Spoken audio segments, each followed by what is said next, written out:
Okay, we're streaming now. All right.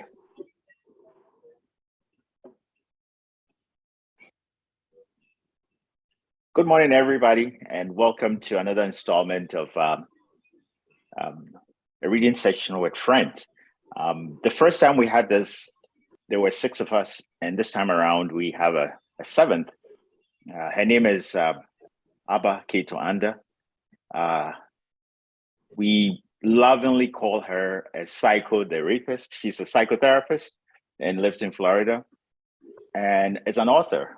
And her big thing is hope. And she's going to read a few pieces for us today. But even better, today's her birthday, and so Ace is going to serenade her. So I'll turn it over to Ace to do the serenading of Abba. I have a very terrible voice, and so if I tried, then everybody would run away.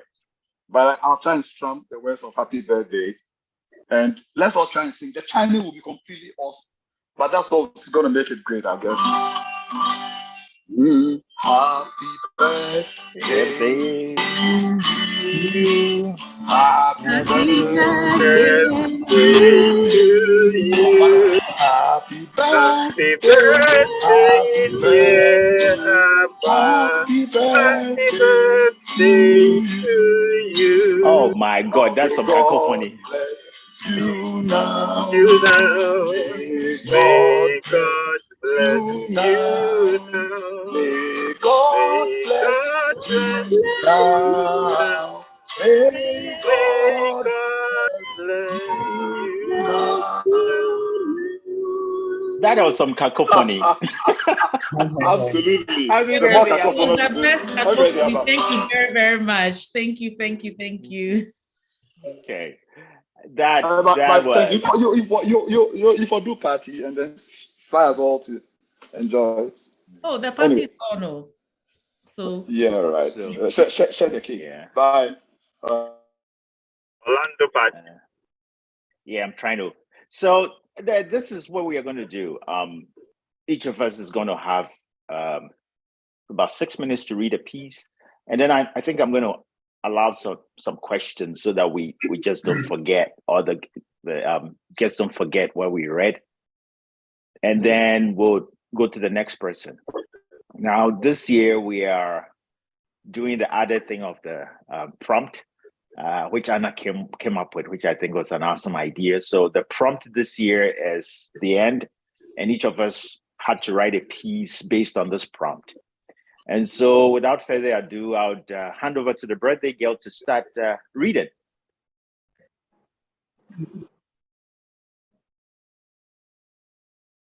I think you're muted. Yeah. can you hear me now? Yeah, yes. All right. Thank you, everyone. My name is Abba Keto Anda, and it's such a privilege to be here today. So I'm going to read an essay that I call "What is Secure in Your Life?" The great use of life is to spend it for something that will outlast it. William James. I must have been about 8 years old. My mother was out, and I was left in the care of an older cousin, Sister B. Bored, I wandered into my parents' room and decided to play dress up. I tried on several pairs of my mother's high-heeled shoes before turning my attention to the impressive display of cosmetics on her dressing table. I liberally applied several shades of eyeshadow and lipstick. With a satisfied grin, I turned my head from side to side, admiring myself in the vanity mirror. But my makeover was not yet complete. I grabbed my mother's perfume and then spritzed myself behind each earlobe, as I'd watched her do. And then I closed my eyes, savoring the moment when the soft floral fragrance delightfully wafted into my nostrils. When Sister B eventually found me, she was beside herself. Not only had I made a mess in my parents' bedroom, but also the scent of my mother's perfume still lingered powerfully in the room. How would she ever explain that I had been left unsupervised long enough to make this mess?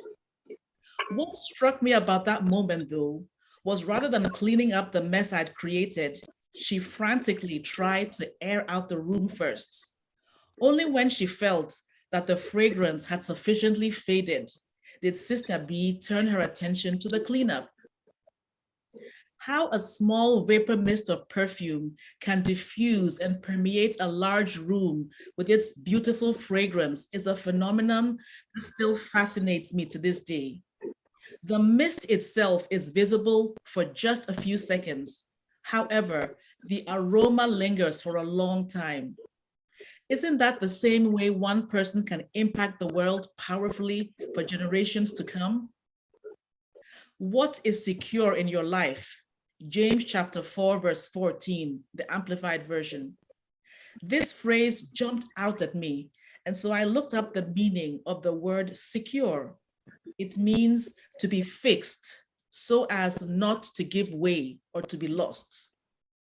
And so this is the meaning I get from James 4:14.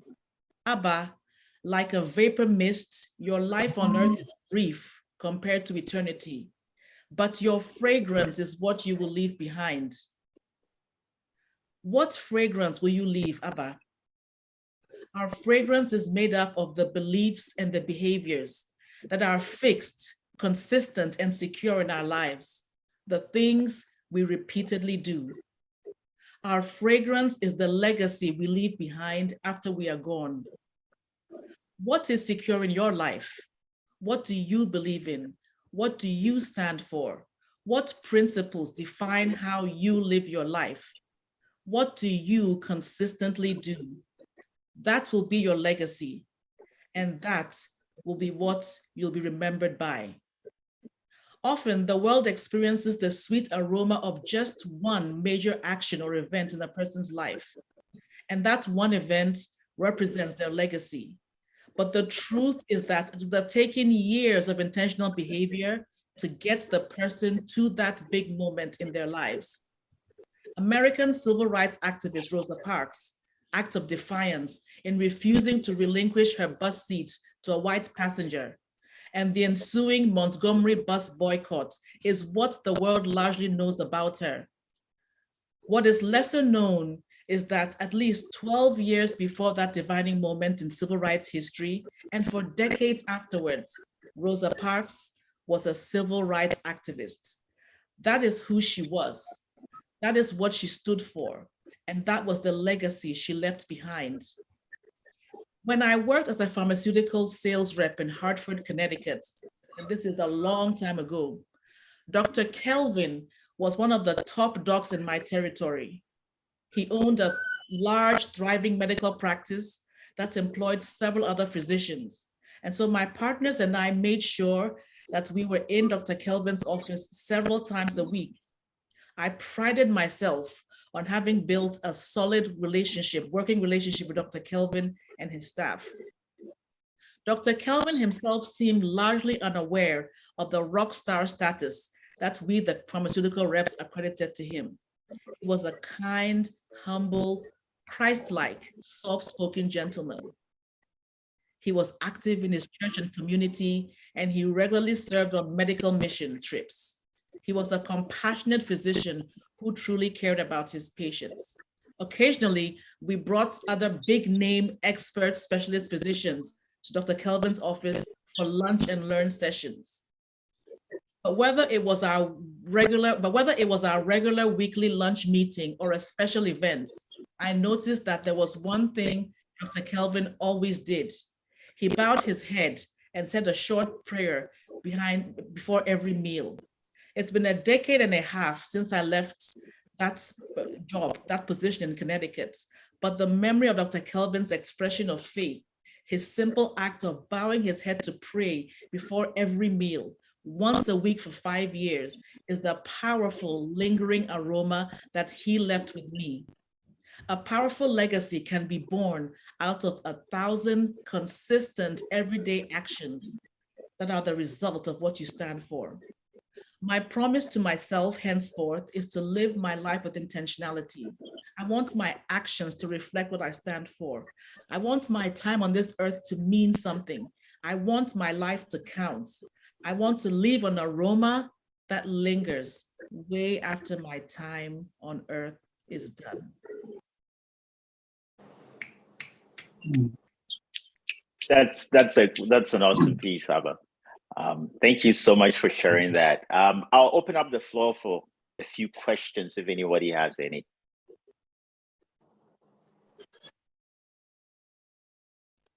How expensive was that bottle of perfume? I was 8, so I don't know. And So it must have been expensive. another, you remember Dr. Kevin bowing his head to say prayer before meals? Is it that generally in that environment people do not do that? Because I was at a restaurant in Accra and I ordered the must have been chicken or something. A friend of mine sat across, another table with his son, and I just dug in. I must have prayed in my head. I don't remember. And the boy pointedly told his father, "Daddy, your friend didn't pray before eating."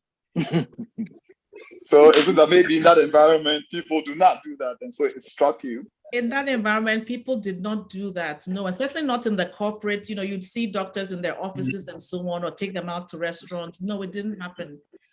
I did that job for about 10 years, and he was the only one I recall in my territory who would ever do that. But every time, and I saw him once a week, he would always do that. And that's what I remember him for.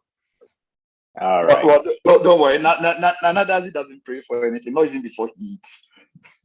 I don't eat. Anyway, Joe, it's your turn now. So it's just a short poem that I wrote this morning. Like I said, I had a writer's block, but I saw my neighbor went, she had an adventure recently, so she posted a picture and she was talking about how she met God in her adventure. So it sort of like inspired me to write this. So God is out there. Out there is where he lives. Occasionally, you find him at the pews of the cathedral or eating cookies from the back row of the church, not fully enthused by the priest's sermon, but a peanut butter taste that reveals the secret ingredients after every bite. And God will laugh out loud sometimes through the giggle of the baby and startle every righteous saint with his humor and releases people a little bit of their seriousness. God is out there. Out there is where he lives. In the heart of a little boy is where he lives. God is out there. Out there is where he lives. Occasionally, he will build a nest around my window and wakes me up every dawn with a sound of heavenly melody.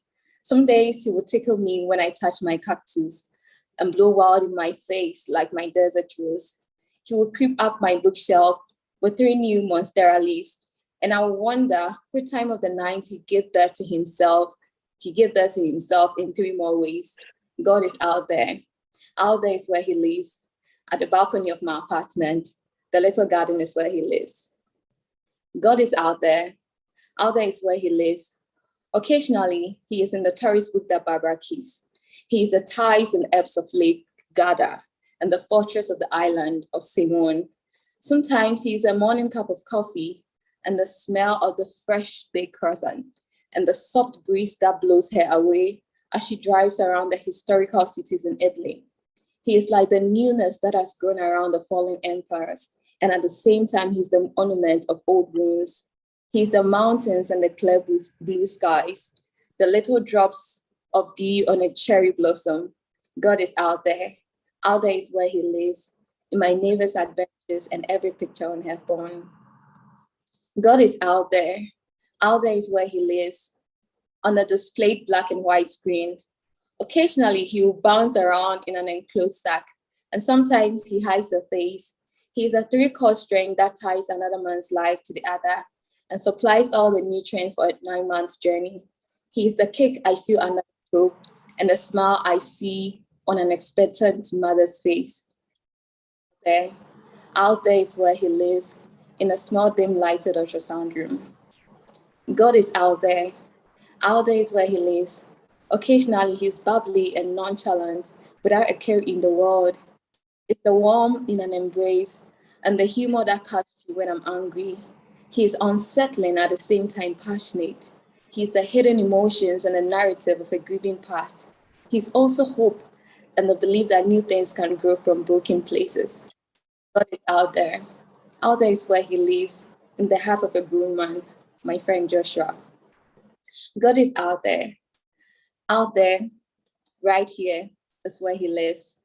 He will be the words of an attorney, a poet, a medical sonographer, a neurosurgeon, anesthesiologist, a pediatric surgeon, and a psychotherapist. He's every gender and every race, every age and every phase. God is out there. Out there, right here is where he lives. In the midst of a reading session between a man and his 6 friends who love all the sorts of things they love. God is right here. And you call that a writer's block? I would like to see what you write when you don't have a writer's block. That was amazing. Thank you. Yeah. Any comments, questions, thoughts? That was really beautiful. Thank you. That was a good one. I think it's the typical writer's question, seeing God in everything, seeking meaning in everything you see around you. Yeah. And looking beyond what is visible. I think this piece sort of typifies the writer's quest as you engage with the environment. Yeah. Thank you.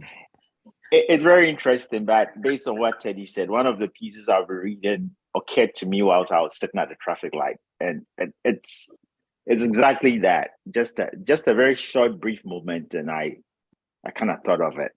So yeah, it's as always engaging with the environment. Okay. Well, we'll go to Anna. Hey, Anna. Hi. Can you hear me okay? Anyway, happy anniversary, Anna. I know Thank it's been a few you. days, but yeah. Thank you. Yeah. Can you hear me okay? Yes. Yeah. Yes. Okay. All right.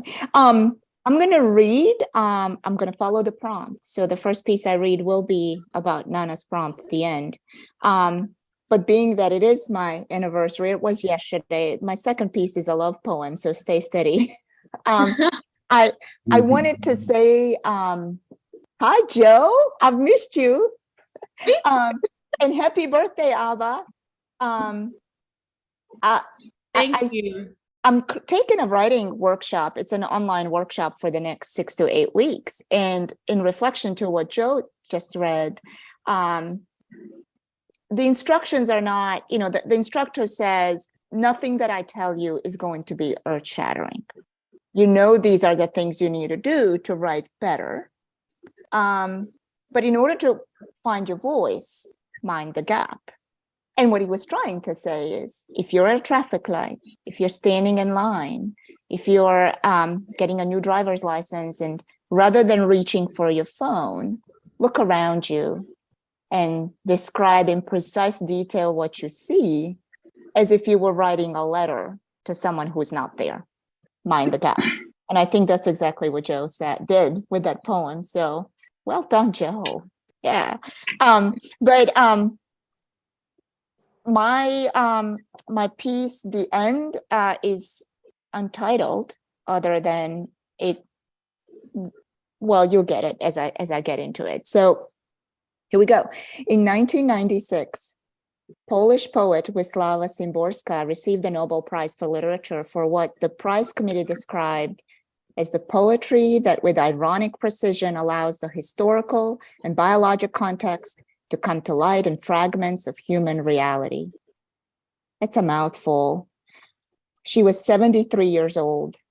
A survivor of World War II, she was only 16 when Hitler invaded her homeland of Poland. She turned her life, our lives, into poetry, the way only a few can. She memorialized the moments, not the beginning of that war, not even the end, but all the small moments that came in between and after. In 1996, that same year, I was just starting my education in America.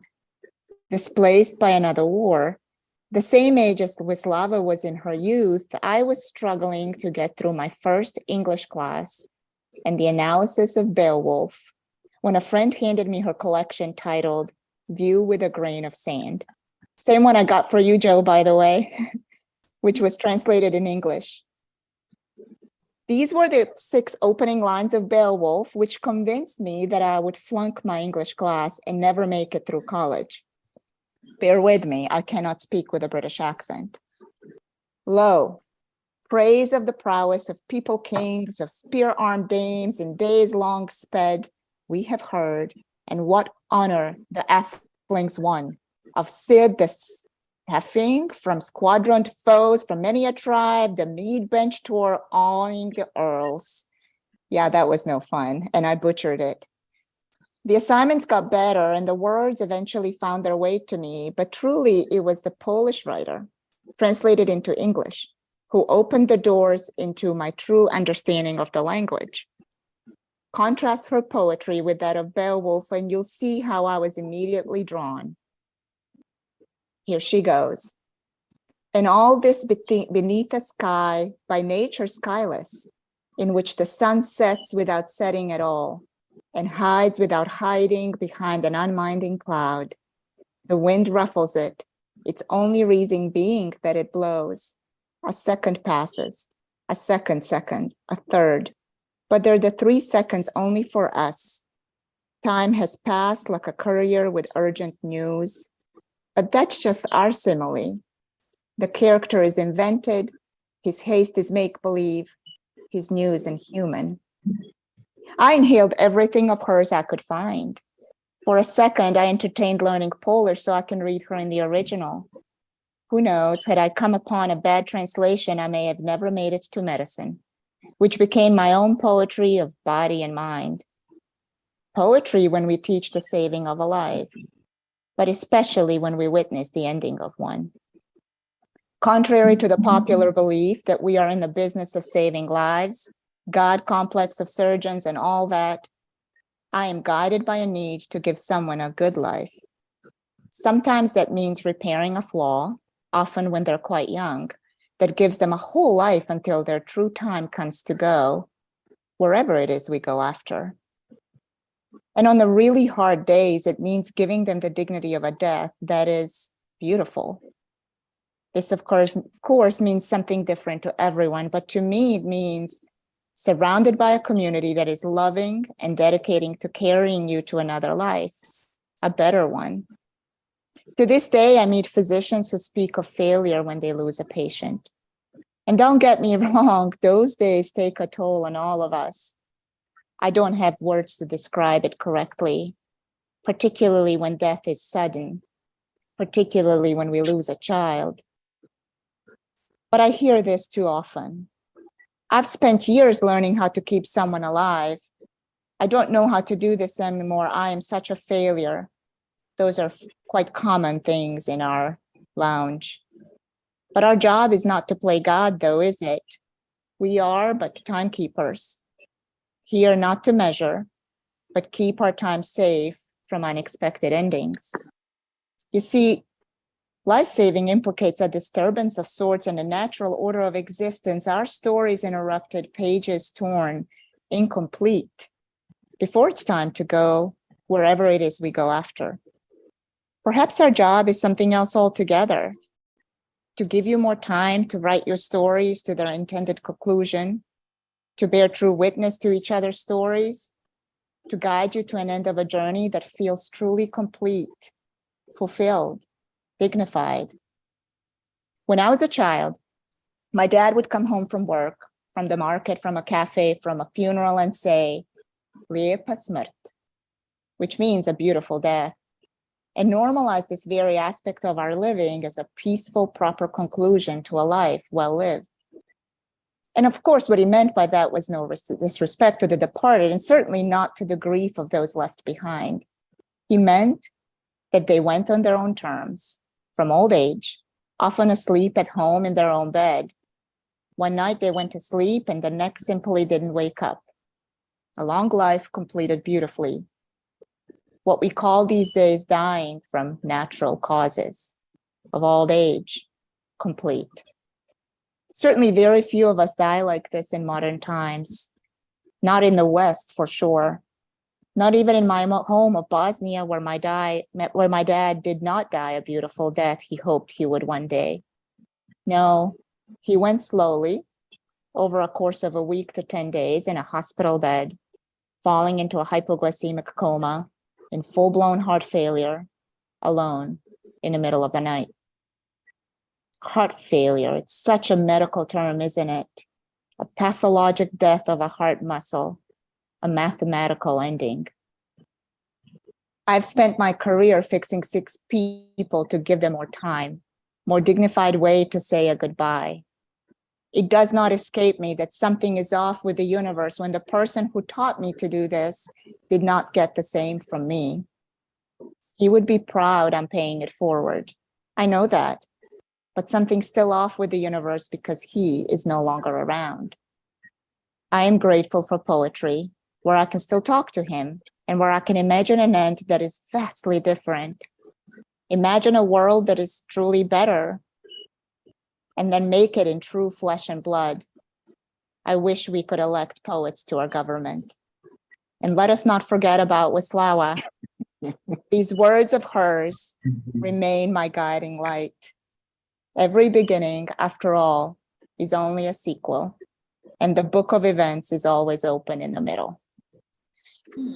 That's it. Oh, a good one. Thank Great, you. Anna. It's interesting how medicine teaches you that there should be dignity in death. It's very difficult to impart it to people who are not in it. But we in the West who strive to, I tell people it's more difficult to die in the West than to like elsewhere. We just won't let you die. Yeah, there should be dignity in death.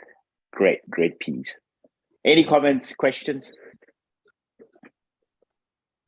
Teddy, anything? I think that was a reflective one. Yeah, I think it was, I mean, Anna has a way that she writes, and for me, I always resonate with the way that she writes. What I'm reading from her, from an event like this. And I think she did justice to it because poetry was like the open door for her to find the way into medicine, and it's what is like sort of keeping her in it, because it's just beautiful how you just narrated the whole scene, start like bringing in different narratives and including what you do on daily basis. And I mean, it's sort of like a deep reflection, the whole thing about death, how sometimes you want to stop people from dying, but have you really considered that there is some kind of dignifying act in people passing away to whatever side that they are? Because when it comes to death, we just know of one narrative, like death brings the end of all things. But what if it is the beginning of a lot of things? Yeah, so it's very, I mean, it is beautiful. Yeah, I really enjoyed it. Yeah. Any other comments? All right. I think just like Joe said, sorry. it's a reflective one. It's a reflective one, and the fact that she had to travel through different journeys from humanity to medicine, then to arts with respect to poetry, and how poetry can actually aid healing. And it's a good piece, reflective one, of course. Yeah. All right. I think what also struck me about it, just this morning, my wife and I, on the way to church, were discussing this issue about dignity and death. And so her background is not medicine, and I was very insistent on the fact that I didn't want to die in a hospital, and she was insistent on the fact that death must happen in no other place but a hospital. And I guess again, what I told her was that if she had seen it enough, she would know what I was talking about. Yeah. The hospital was made to be where the tragedies of life are sort of isolated from the world. And you know, so it's very easy and to make death very tidy and just, you know, put it behind those walls and nobody needs to know what happened, just that the person died at Kolebu Teaching Hospital or died at UGMC, you know, and it's just a tidy thing to put on the obituary, but nobody knows how, you know, difficult a death can be and how much easier it could be if the person was surrounded by his or her family, you know. The prospect of a lonely death is something that if it was possible to avoid, we should, as physicians, try and do something about it. I'm convinced by the fact that the best place to die is home.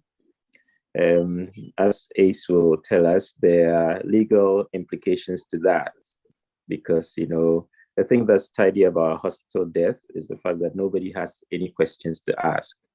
But when the death happens at home, then, you know, who did what, which poison was used, and this, that. And so sometimes that can be what can, you know, get into, you know, the way of that. But I think what Anna really brings out in her write-up is just this fact that life is a journey and a journey must end. And just as life as a journey can proceed in a beautiful way, it can end, you know, in a dignified way. And there's nothing wrong with asking for that.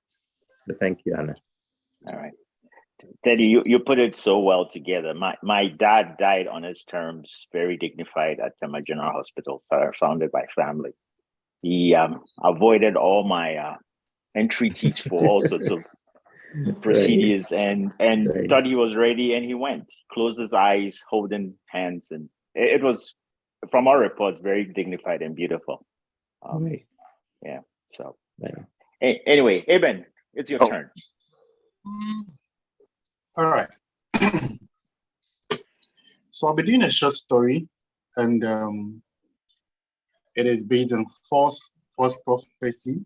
Normally, when we talk about false prophecy, people's mind actually go to the Christian aspect of pastors giving false prophecy and all that. But then this is more of a different religious background, and it's entitled Umorphia. The cloud gathered and rumbled at the eve of a new dawn, and the crowd assembled and murmured at the town square, ready to feast on a display. Neighboring inhabitants had come in their numbers to Ghana to witness the yearly ritual. The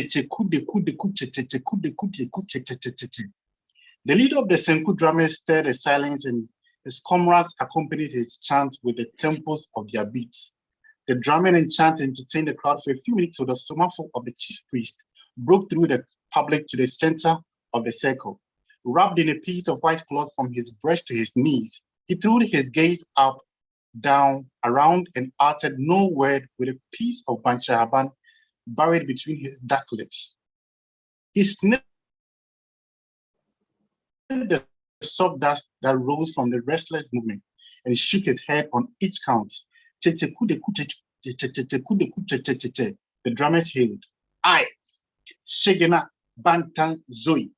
The Osmafo chanted loud to the hearing of everyone nigh and afar and placed the banchahaban back to where it was. After his third rant, a way was paved at a section of the crowd to usher the chief priest in. The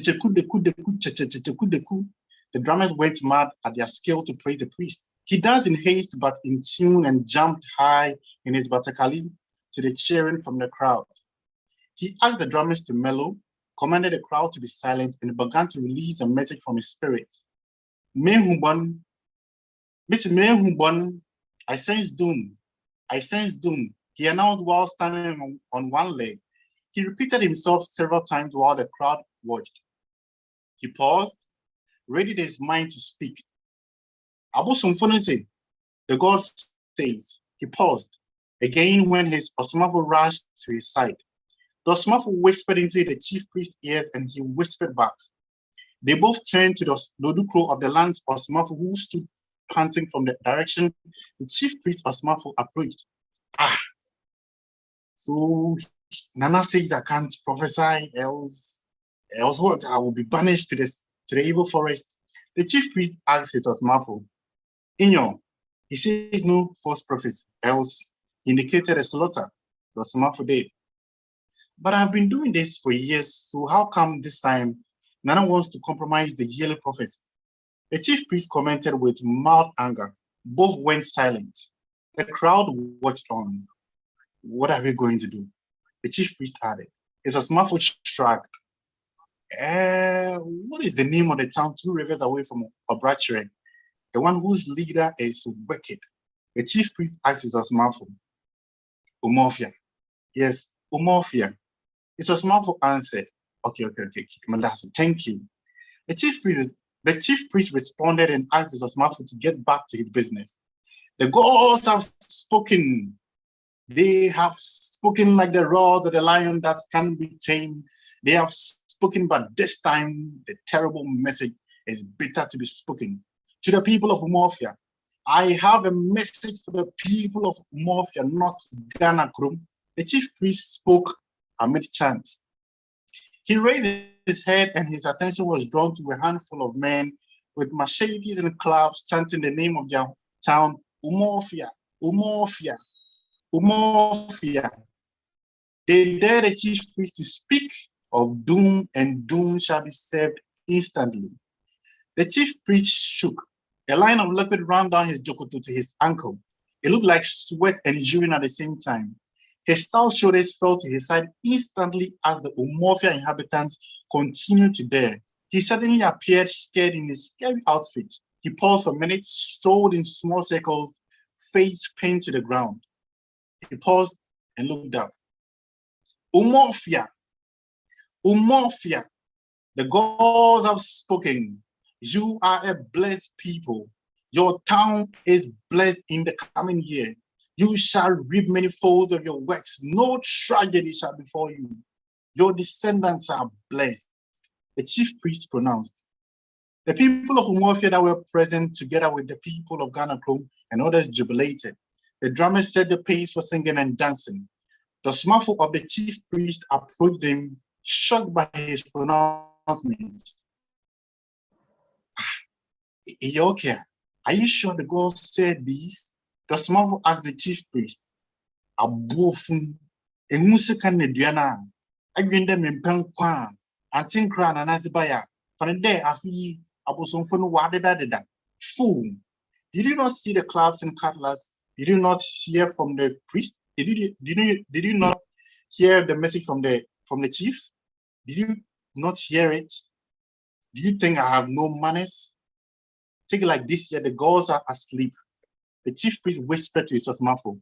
Soon the crowd dispersed, the drumming went mute, and so did the chief priest go silent the next year and the years after, because the gods must have gone silent too. Thank you. Well.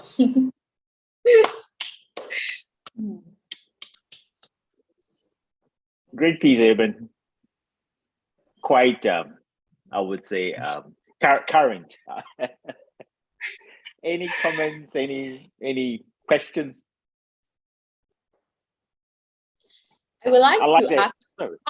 actually inspired him to write this piece. Why that line of narrative? Yeah.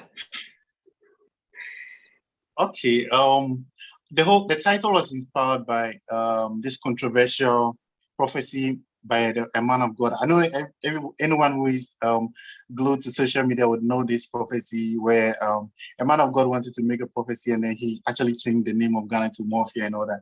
So I took that narrative of Christianity to the traditional perspective where most people actually believe the traditional perspective or the traditional leaders or the gods often than Christianity. When you tell someone you curse them, they are more attentive to that than when you say God will curse you or something like that. So the fact that people or leaders, religious leaders can also be false and they can use their intuitive knowledge to speak about things which has nothing to do with divinity or no relationship with or God or any goddess or any smaller god, but then the people would actually believe it. But then in this stance, where the people actually took a different stance of where, irrespective of the fact that the prophecy is coming from a religious person or a chief priest, they're not going to condone any doom. They're tired of hearing doom, or often it's all about, every prophecy is all about doom, doom, doom, doom. So if this time the people are not going to hear about doom, then the chief priest is actually going to take a different thing of speaking something positive. So yeah, the fact that prophecy shouldn't always be doom, it shouldn't always be about death, and then you can also prophesy about good things as well. Yeah, basically that is the narrative, or changing the narrative of prophecy. That's what inspired the piece. Yeah. Right. Great. I haven't been almost directly involved in the real controversy where this was concerned. When the police started the campaign, the IGP called and said, Ace, come and speak to the religious leaders about these statements and their implications in the law. And so he gathered a bunch of high-placed pastors and priests and bishops and everyone, and I spoke to them, and I said to them that if we were to rid it of all the spiritual significance, the Lord Christ was arrested for a crime. Maybe he didn't commit it. He was detained, tried, convicted, sentenced, and executed. And even he who is the Lord Christ died. And so be careful when you are confronting the law, because the center of the religion was arrested, detained, tried, convicted, sentenced, and executed. I'm not sure how they took it, but it's interesting that I'm hearing this from Eden. Thanks. All right. Well, we'll go next to Teddy. Teddy, you ready?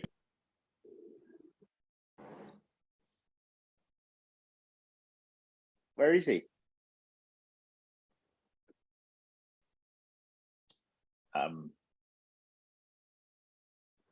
I think he might have stepped out for a minute. So Ace, you want to go now? Yeah, why not? I have 3 short pieces. I'm probably going to conserve time for my second take. And so I'm just going to read 3 very short pieces, some of which I've submitted to Abba's upcoming project. But I thought it would be a good opportunity to read them in my own voice. 3 pieces? Yeah. How long is that going to take you? 3 days? No, all of 4 minutes. Because I'm actually preserving time for the next place. But stop me when my time is up. Oh, there's no time up. Just go. It's actually 3 poetry pieces, 3 poems. Okay. 3 very short poems. So the first one is I call it Betwixt the Cheers and Jeers. And I'll just read it and then move on to the next one. Now, if you ever betwixt the cheers and jeers, if you set up your gear to be the nation's spear, pushed to the frontier, in your own eyes, a seer. In that sphere, they cheer you, the premier. You have no peer. You, believing, become cavalier. Then you begin to veer. Alas, it's but a thin veneer. Soon what looked clear is fuzzy and unclear. The cheerers then disappear, and now bite hard at your rear, as your greatest fear becomes what you hear. Those who were near become those who sneer, equalizing those who cheer with a marching sneer. Soon your hunted deer, ditched at the pier, alone left with a tear as your only souvenir. Ignore the insincere, to principles adhere, keep an open ear. Others have been here. Thank you. That's the first piece. The second piece I entitled The Grind, and I'm still doing changes to this as time goes on, but it's a much shorter piece. The Grind. This life full of strife. Miracles are rare, but that's fair. On caution's side air, start with a prayer. Then set your mind to do the daily grind. Like work in a quarry, the rock, that's the story. They say you hack it till you crack it. Pause a little, take stock, then ride on to the next rock. After a while, look at your rack and appreciate your stack, while others see your back and are amazed at your luck. That's the second piece. Can I read a third piece? Oh yeah. Okay. And I'll end with the third piece. I call it Beyond the Ordinary. What I call the ordinary are things we usually gleefully carry and about which we sometimes make merry, but which I find very scary. I consider our satisfaction with the ordinary to be our chief and top adversary. They ask you to tarry, permit me to be contrary. When we ignore the important and primary to focus on the periphery and secondary, when we ignore the critical and necessary and waste effort at the sideshow and ancillary, when we do the arbitrary and grasp at the temporary, when we spend the visionary and the cheap becomes our dignitary, will we reach for the extraordinary and make that customary? Will we ever be a fiduciary over Ghana, our sanctuary? If from the common we grow not weary, and the average we do not vary, soon will come our centenary, and we still would be ordinary. The perfect is not illusionary. The excellent is not imaginary. May the best be our vocabulary. May we fight and beat the ordinary. The extra is what the extraordinary has over the ordinary. That thing beyond the ordinary. If we think beyond the ordinary, if we look beyond the ordinary, if we act beyond the ordinary, then we will be beyond the ordinary and we will truly become extraordinary. Thank you. I'm done. Yeah, just a quick comment. Nana Redama says, I love the theme of Ace's second poem. A theme he says, it talks of always hard work beats talent when talent doesn't work hard enough. Good call. Yeah. Thanks. Any comments? Any thoughts? So I what I got from Ace's poem that even though they, as he says, that they are simple poems, but they have strong political themes. If you ask me, the first one is more like, if I'm supposed to summarize it, is in the words of "Let him who hath ears hear what the Spirit is saying." Because yeah, that's what I got from the first poem. Is more like a political, I don't know, it has that political voice that kind of like cause an awakening or something. So for me, your first poem is more like, let the one that has ears listen to what I'm saying. So yeah. And yeah, even though Thank you. You said they are short and simple, but I think they have strong voices. Yeah. Yeah. Ace, about your third poem, my question is, do you think that there's ever a place where best is the enemy of good? Often, yes. But if you can aim at it, you see, if you call it good, you don't duplicate it and you knock it down. I've done good. Can I do better? Can I ever get to my best? I think that we only assess the best. Actually, we probably don't get to assess the best. It happens after we're dead, and others will assess whether we achieved our best. So you just keep improving. The minute you get satisfied with one state, I think that there's a danger of ossifying, calcifying, and staying there.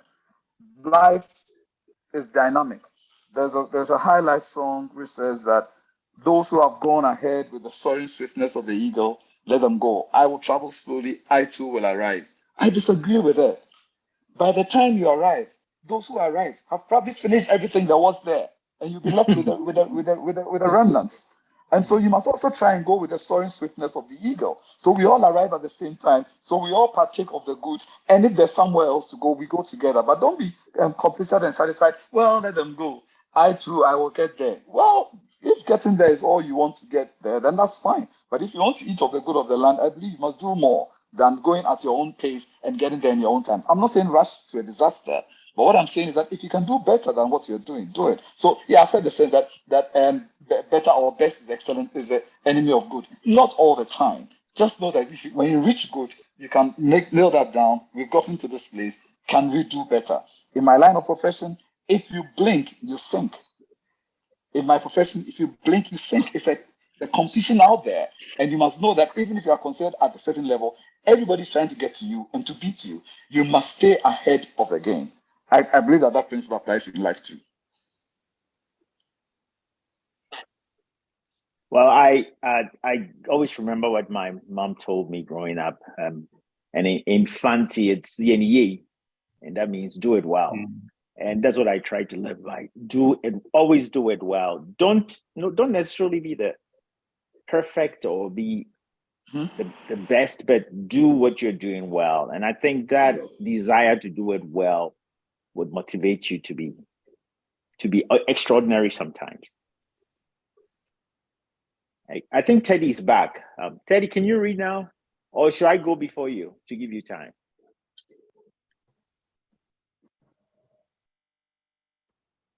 I'll read a short poem. Please go before me, Please go before me. All right. I'll read a short poem that I wrote. It's titled With a Hint of Gold. And it's I'm going to sort of throw out an appeal there. Ghana is endangered ecologically, health-wise, our food security and our water by artisanal mining, which we call galamsey. Galamsey has been with us for centuries, but the irresponsible practice of it is endangering the country. And all Ghanaians should be aware of this. We are sitting on a ticking time bomb, and if we don't do anything about that in a few years, it won't be pretty. And this poem is an appeal. It's titled With a Hint of Gold. They bore, drill, tear, and rip. They dig, burn, wash, and pour. They arrive, destroy, find, and take. Then, like the forest they rip apart, they are gone to the next kill, leaving only the wounds to tell the story. Meanwhile, the water turns brown with a hint of gold. The farms vanish, crops never to be seen again. The air is thick with dust, mercury, and smoke. Their sweat mixes with blood on the metallic piles of collapsed dirt, and the water turns brown with just a hint of gold. Akosia had a son. Everybody said he looked strange. Kwame's gait is funny now. He used to walk upright. Jima is all swollen. They say his urine stopped as the water turns brown with just a hint of gold.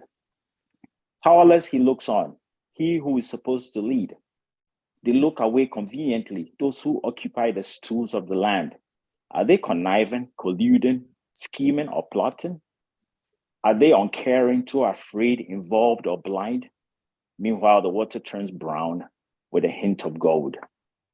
The allure of what glitters and the riches it brings has cast a powerful spell over our people far and wide. Some yearn for better days, others are driven by greed, so they tear into the bowels of what keeps us all, destroying short-sightedly what life maintains. Tano, Pra, Ofen, Bonsa, and Cobra are our very essence. And so we march steadily down to that fateful day when we will wholly boast of torn, barren, and poisoned lands with water that has turned brown with a hint of gold. Thank you.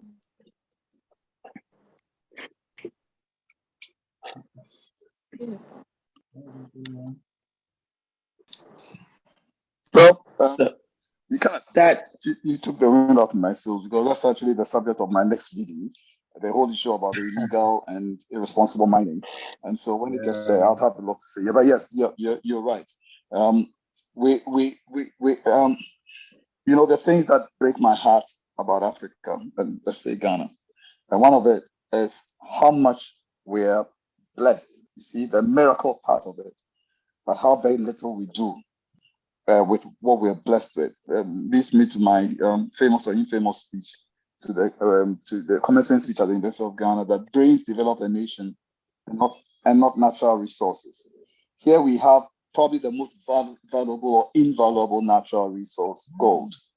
And instead of the gold becoming a means to developing better, it is now becoming a curse. And we are poisoning our earth just to get the gold. And the government looks powerless, looks on powerlessly, and can do nothing. And that is our dilemma. That is the contradiction we live in. It's almost an oxymoron in our poor riches, because we have riches that are making us poor, and nobody seems to be prepared, willing, or able to do anything about it. That is part of what breaks my heart. The issue is not the resource.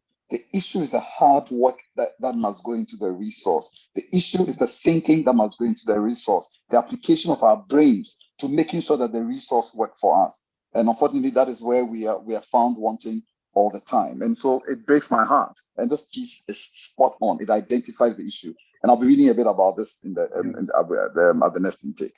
Thank you. Any other comments, thoughts? All right. Teddy, are you ready? Yes, I am. All right. Let me find you and spotlight you so you can. Okay. Oh, there you are. Okay. All right. So, well, thank you very much. But sorry, my phone is just misbehaving, charging, not charging, and then reconnecting. But I think it's better now. Okay. Right. So I was just looking through some of the poems to read. There was one that I wanted to read because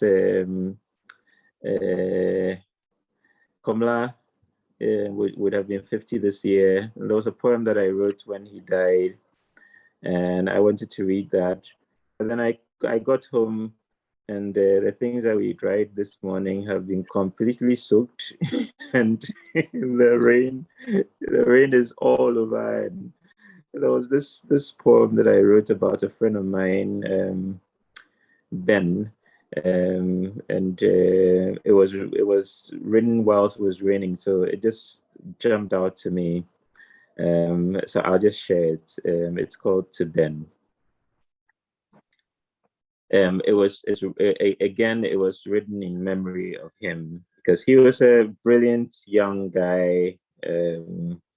Went to the US, Wharton College to do and come back to be some kind of, high flying executive. And then he died suddenly in his dorm room.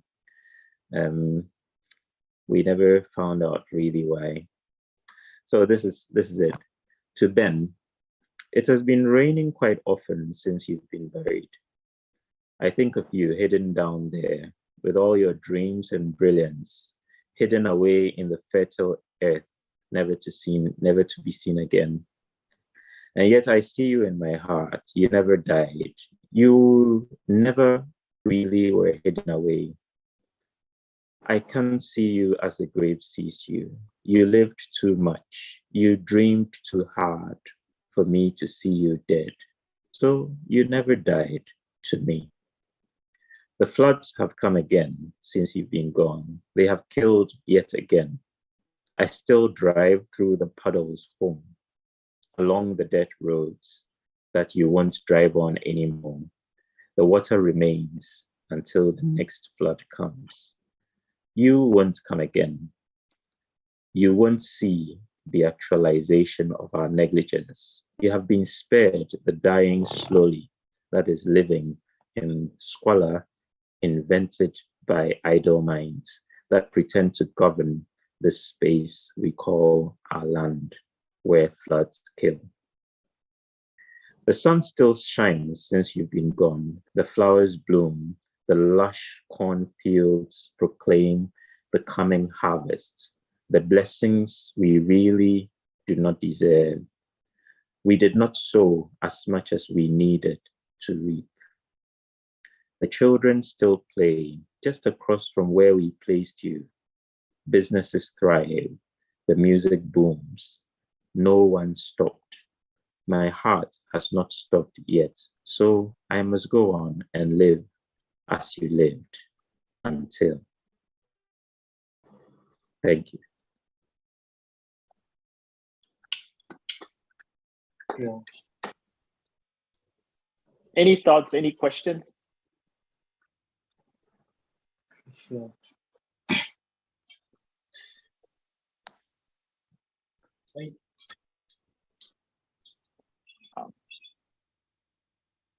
How old was Ben when he passed? And he was 26. Oh, God. Sorry.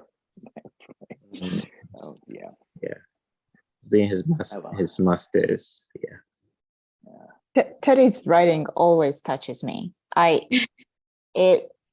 It's sometimes I feel like as vastly different as our childhoods must have been, like it's that human condition that we face are the people of our country, or we face the deterioration of our country, or whenever I go home to Bosnia and I see this immense potential and an immense brain drain, I think of your writing, Teddy.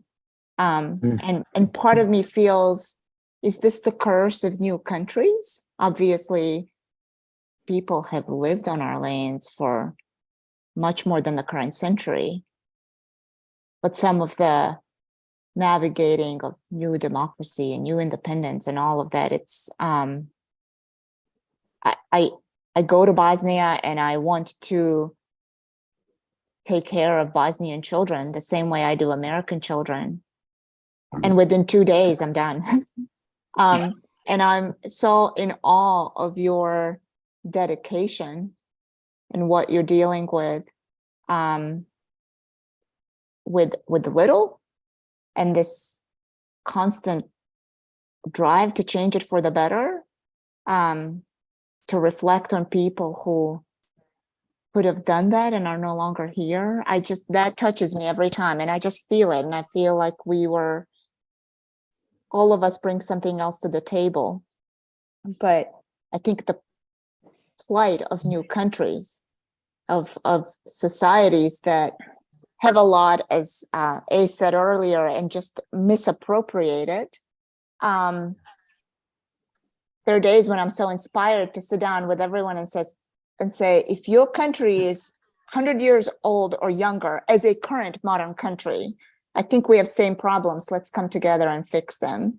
And then I go to work and I just get discouraged. So I am just entirely in awe of what you're doing. That's all. I'm drawn to Teddy and Anna because as surgeons, they have a certain level of awareness and ability to reflect that is not very common in their profession. Surgeons by nature need almost like a commando, a Marine. They have to get it done. They don't have the luxury of reflection. But these two, I've known Anna for so long, and I know Teddy through his writings, and they have something that is very uncommon to their profession. And it's quite beautiful to see that both of them are talking about that, but in a different way. Yes. It was more of us seeing how death could be dignified. And now Teddy is done, and it's more like how death can leave us with so much to question when that doesn't give us the closure that we need. Because I thought when Anna was done reading, my feeling was like, oh, sometimes it's okay for people to die and there's some dignity in death. And now Teddy comes to read this and I'm like, no, we shouldn't. No, death can't win, shouldn't. So I don't know. I think I'm just swinging like a pendulum between Anna's of death and Teddy's. That's what writers do to you. So I don't know. It's what it is. I'd like to read a comment from the chat, and this is from Nanare Damwa, and it's to my poem that I read. He said, "When I think of the effects of galamsey as a person who hails from the epicenter named Wassa, China, I see not just the brown water, but the poison brown waters.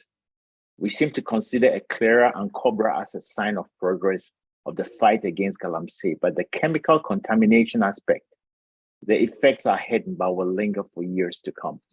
Brown waters with a hint of gold and a good dose of poison."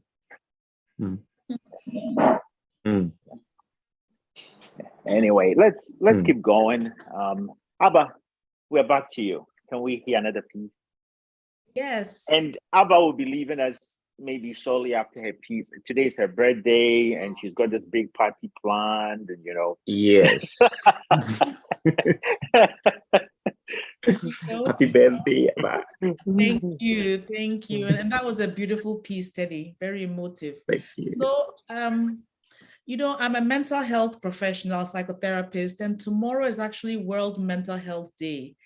And so October typically is busy with, just doing, mental health advocacy, talking about depression, anxiety, and so on.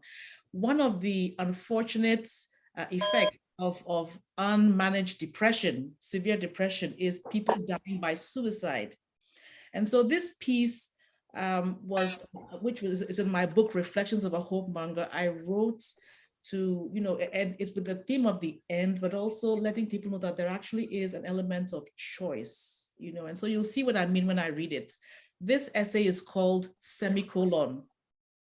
Abba, can I interrupt? Real quick? So for those who are just coming on, we are doing something this year where we give a prompt, and each writer is supposed to create a piece with a title or with a theme at the end. Anna read her piece already about that, and I think Abba is going to do her piece, and the theme is the end. Right? Sorry about that. That's okay. And so my essay is called Semicolon, and so it's kind of a twist on the end. So here it goes. To look at her, one would never have guessed what she had been through. She was strikingly beautiful and carried herself with confident ease and a winning smile as she worked her way through the crowd at the event. Nothing in her pedigree, nor in the personal and professional accomplishments. I'm sorry, my house people are listening to Arsenal. They're watching Arsenal right now, so that's why there's so much background noise. She was strikingly beautiful and carried herself with confident ease and a winning smile as she worked her way through the crowd at the event.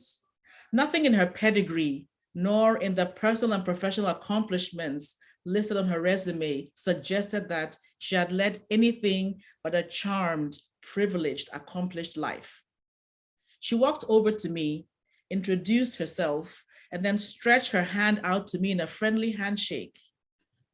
That was when I saw it. I spotted the small symbol tattooed on the inside of her right wrist. Curious, I looked closer and noticed that it was the symbol of a semicolon. My interest piqued, I blurted, "What's that symbol on your wrist?" As soon as I spoke, I regretted my forwardness and began to apologize.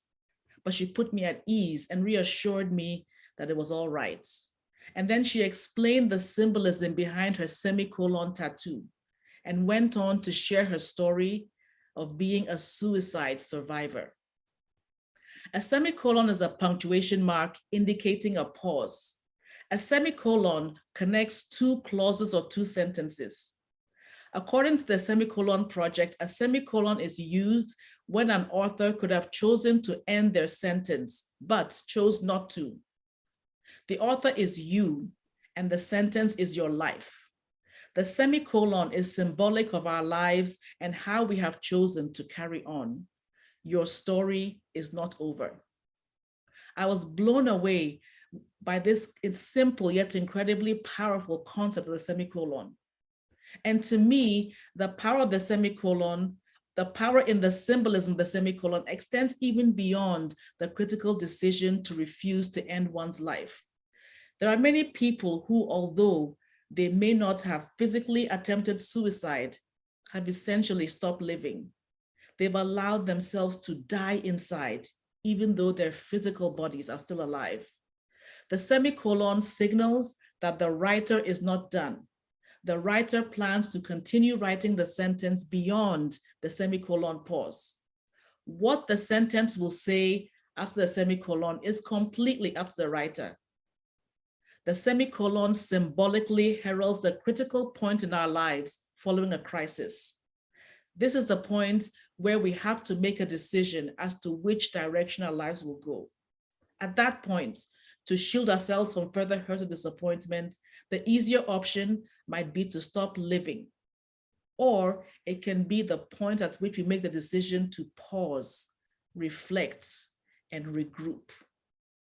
It is a given that in this life we will experience failure, disappointment, discouragement, disparagement, shattered dreams, frustrations, betrayals, debilitating illnesses, tough financial times, or any combination of these.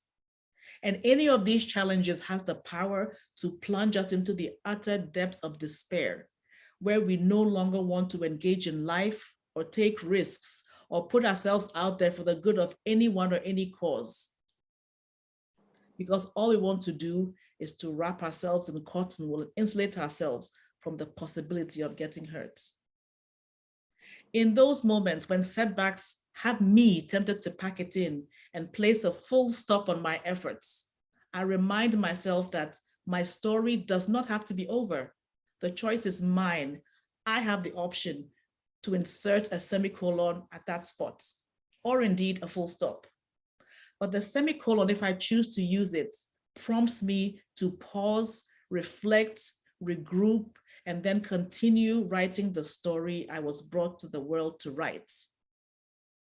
And then, after I've paused, rested, reflected, regrouped with new knowledge and a renewed determination, I can move on with life. I consider the semicolon moments of my life as pit stops. And during the pause, one question I always ask myself is a critical question. How will this situation make me a better person? That's it.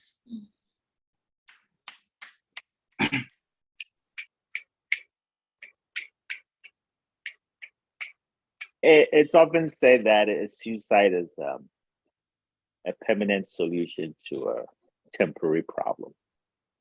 Indeed. But I tend to be a bit of a devil's advocate on the issue of suicide. And I don't know if we've discussed this before. I think it's our only right as humans to turn to life and go, like one comic said, give life the middle finger. I'm not doing this anymore. I'm out. You know, and in ancient Greece, you could go to the magistrate and give him a good reason why you thought your life should be over. And he gave you some poison and you drank it and it was over because you just didn't want to do this thing called life anymore. You didn't ask to be brought into it. Your parents didn't ask your permission. They didn't get consent and they had you and you are here and you don't like it and I want to go. So that is sort of my devil's advocate approach to it. I think we as humans have that right to finally say to this life that, hey, I'm not doing this anymore. I'm out. Do we have that right? I mean, Nana. You always have the choice, right? You can always have the choice, but then you see that a large percentage of people who end their life by suicide are actually in their second and third decades of life. Yeah. You know, there's still so much life to be lived. There's still, you know, sometimes when you just stay the course, the issues themselves dissolve. Right. And so that there's definitely a very strong argument to keep going. You know, even if you have to put a full stop on some aspect of your life, just end your life. There's a choice. Well, I'm sorry. That Okay, so anyway, I really love your piece because I'm also into mental health advocacy. So I even have a community, it's called the Adult Anonymous Community, where I bring people together and then we talk about others' issues. It's more like an archetype of AA meetings. Yeah, so I will come to you and then I'll be taking more. I hope I can worry you. Absolutely, yes.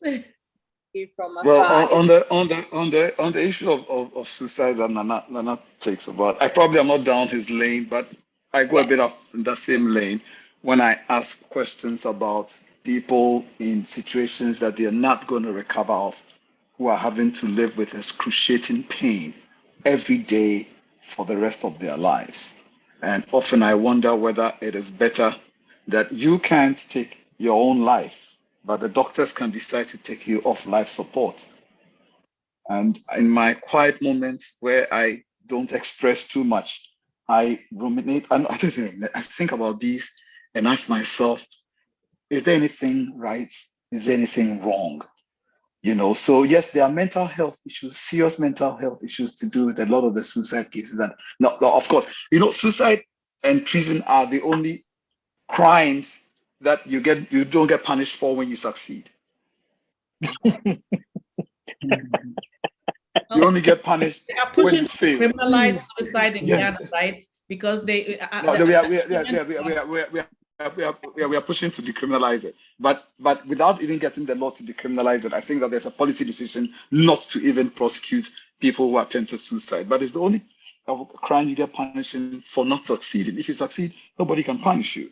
But for people who are in serious life and death situations, in crisis that medical science has no answer to, who are having to live a life of pain, I wonder why a doctor can decide that this patient isn't going to recover. And so, well, let's pull the life support. But the person can say, well, the doctors say I'm never going to recover. I have a certain number of days, months, and years left with this, but I can't pull the life support. I don't have an answer. I'm just in a constant debate with myself and my religious beliefs and my social beliefs and the law, which I work day in, day out.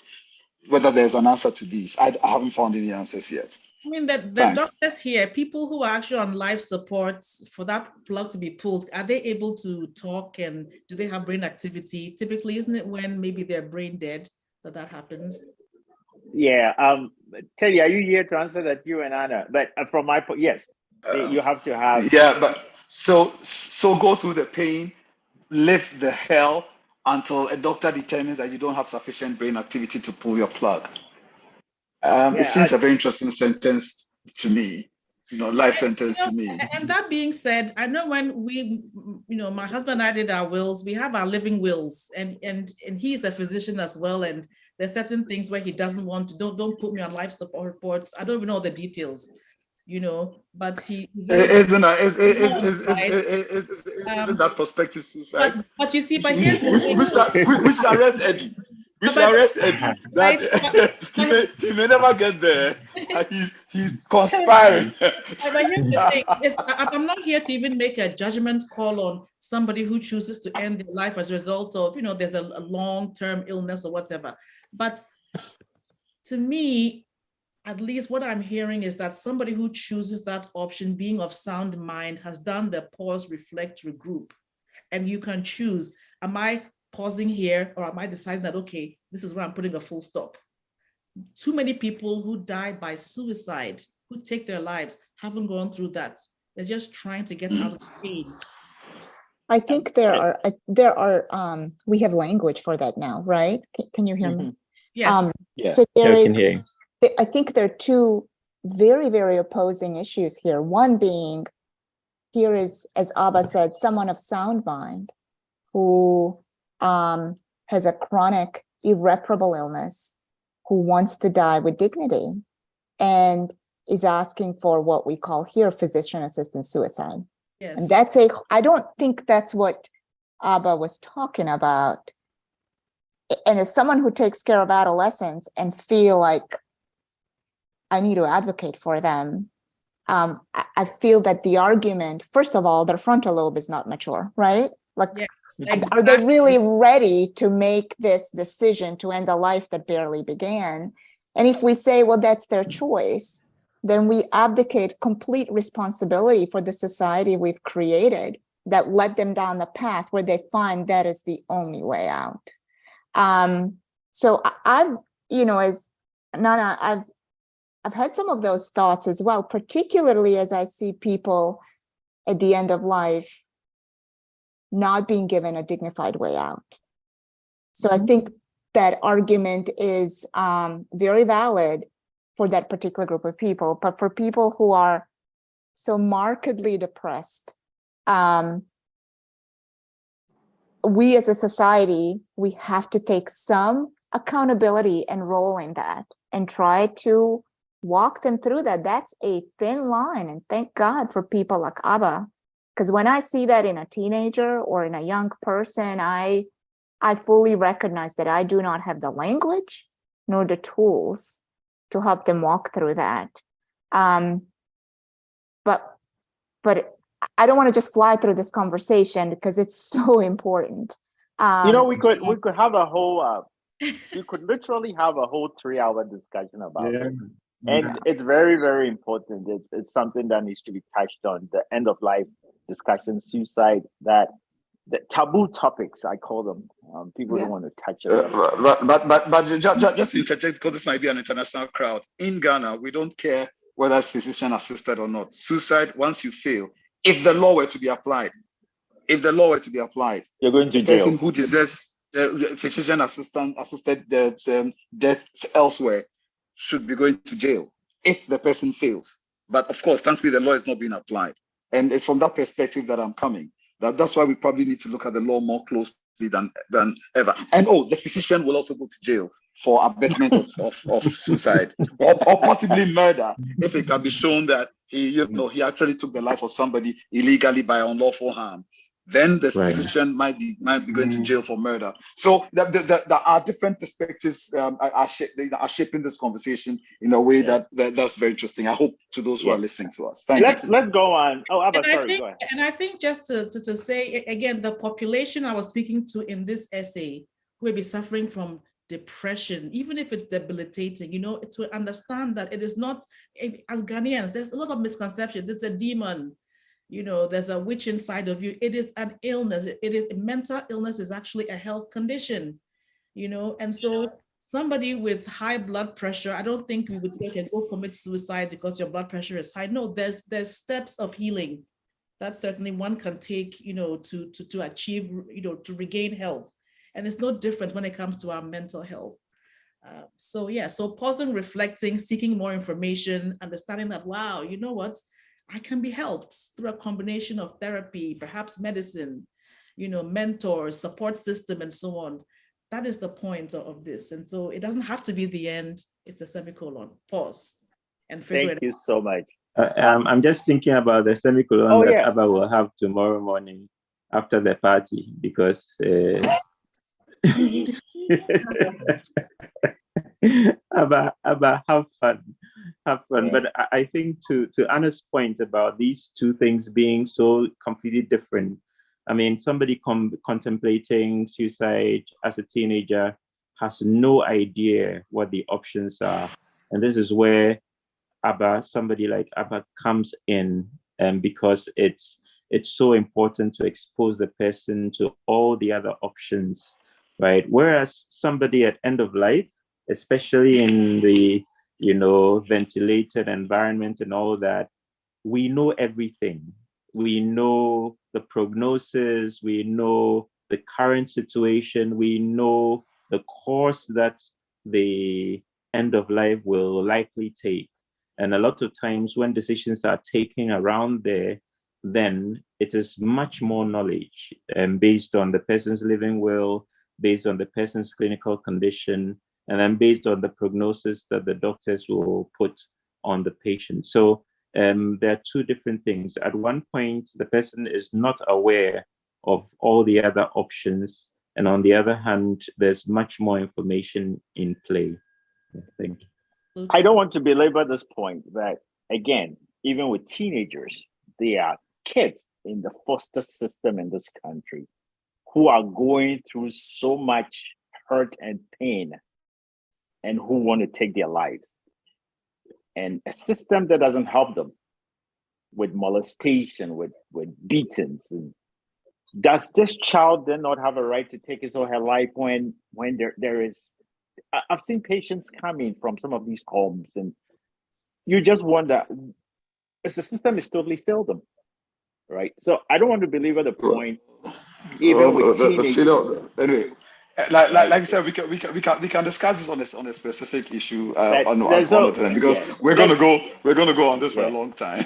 So Joe, it's your turn now. Let's go to Joe.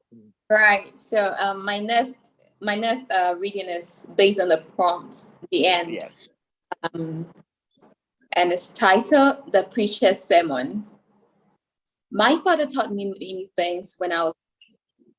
He taught me how to chew without making sound with my mouth. He taught me not to be afraid of the dark.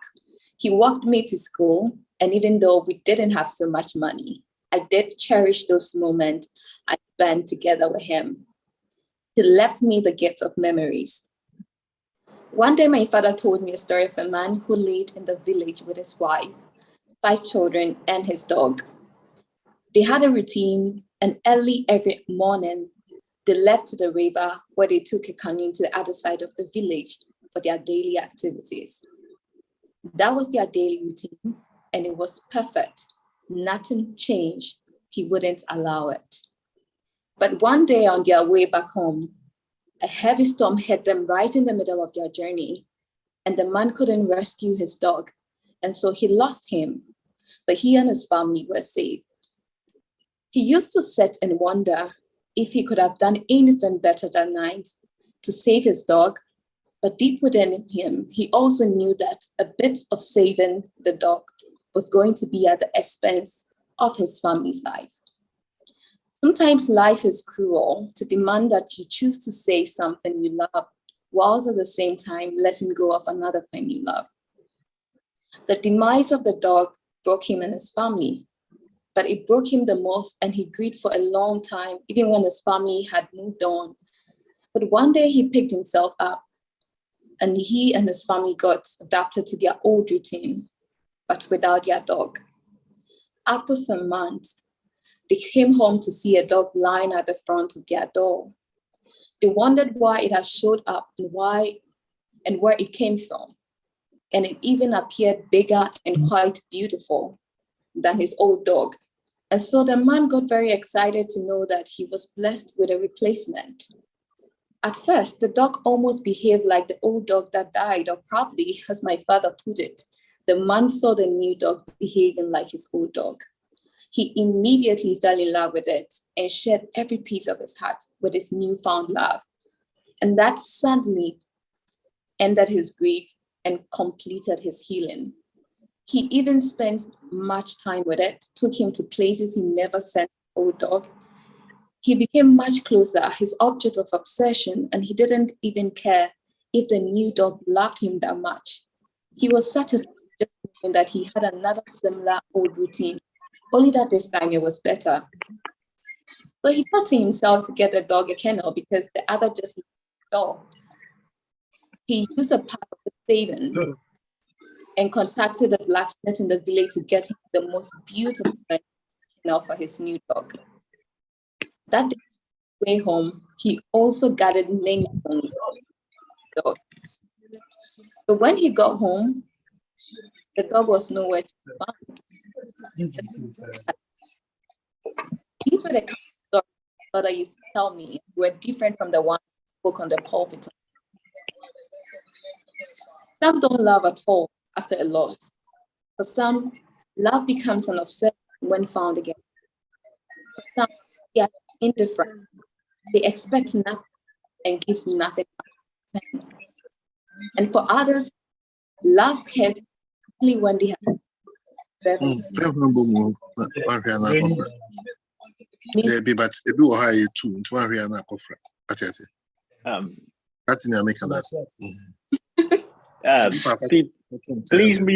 please mute your microphones, guys. Okay, go again. Sorry. Some don't love after a loss. For some, love becomes an obsession when found again. For some, they are just indifferent. They expect nothing and give nothing much in return. And for others, love scares them, especially when they and so they run back to their misery, never ever knowing the possibility of any great love because they were scared to embrace it. Sometimes it is hard to find replacement for the things we have lost. The temptation of getting an exact new one is that we unconsciously overburden it, and we begin to expect that it ends up giving us the same amount of gratification and satisfaction like the other one. And that is not fair to our hearts and all the others involved. We will overwork ourselves to think that maybe if we try just a little more, we will get noticed, we will get liked, maybe we'll get loved. Maybe just a little more, and our new object of obsession is likely to turn into an old one. He also said sometimes we carry ourselves around afraid to offload our past, that even when we come to a place of liberation, we still move around with it.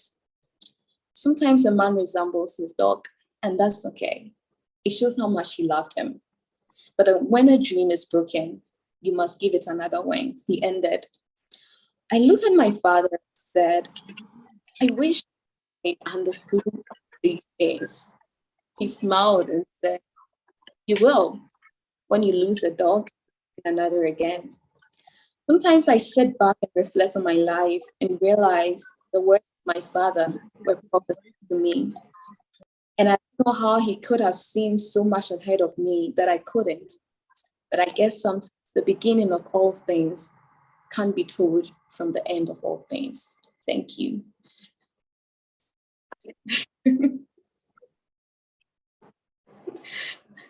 Another beautiful piece, Joe. Thank you. You and your writer's block. I was about to comment on that. Oh my. Okay. Any thoughts? Any questions?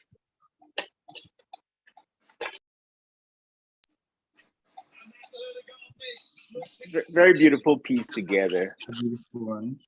Yeah.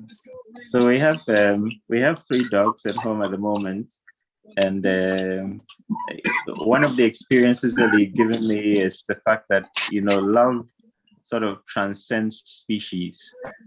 Sometimes it's almost, I've seen what love can do in the lives of animals, and the fact that just like love seems to nourish human beings, it also nourishes animals. I've seen them respond to love in amazing ways, and this thing we call love, it's something really special, and I think we will never really understand it, the kind of things that love does, and those were that's what was sort of occurring to me as I was listening to you, because I mean, experiencing the love that these dogs, how do I put it, are sustained by, and how they return it, and I've heard people talking to their plants and all that, so I don't know whether that one too is spread into that kind, but yeah, just the fact that love is so powerful that it transcends species.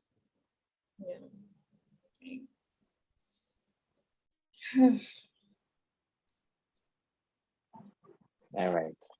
Any thoughts? Any more comments? Then we'll go to Anna.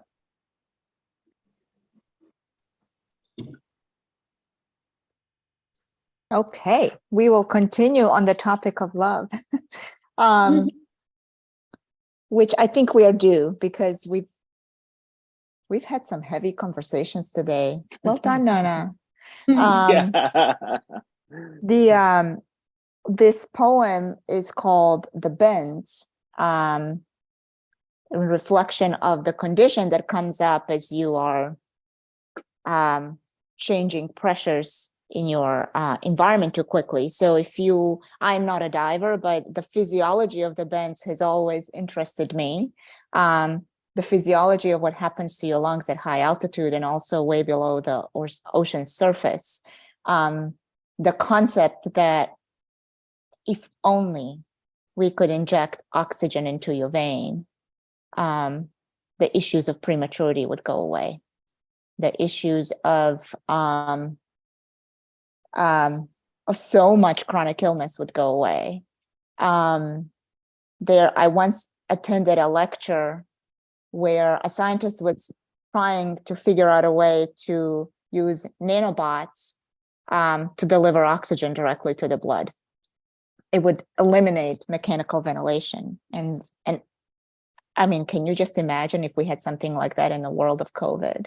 But the bends happen when you come deep from the ocean surface up to the deep from the ocean depths up to the surface too quickly. And that rapid change of pressure causes gases in your blood to, to cavitate, to become gaseous. And all of a sudden you have bubbles of gas, particularly nitrogen, that go to your joints, to your tissues, to your pulmonary arteries, so you can't get blood to your lungs. It could be very, very deadly. But I told you I was writing a love poem, so just bear with me. My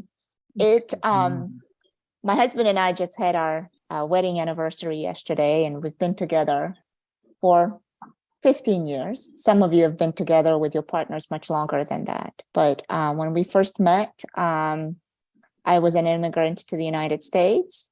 He was the child of immigrants from Vietnam. His parents barely didn't make it out of Vietnam. His parents were separated because women and children were evacuated first. His father was rescued much later. And they reconnected at a refugee camp in Guam in a food line with tens of thousands of people. My husband Kit was born in the United States after they were reconnected.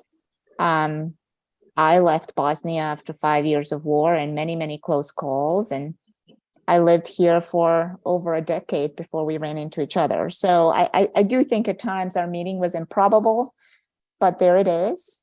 And I remember when we were first dating and going out and feeling this sense of overwhelming joy. And I wouldn't eat, I couldn't breathe. And I was thinking, this has got to stop somehow. We're just going to die of love, literally.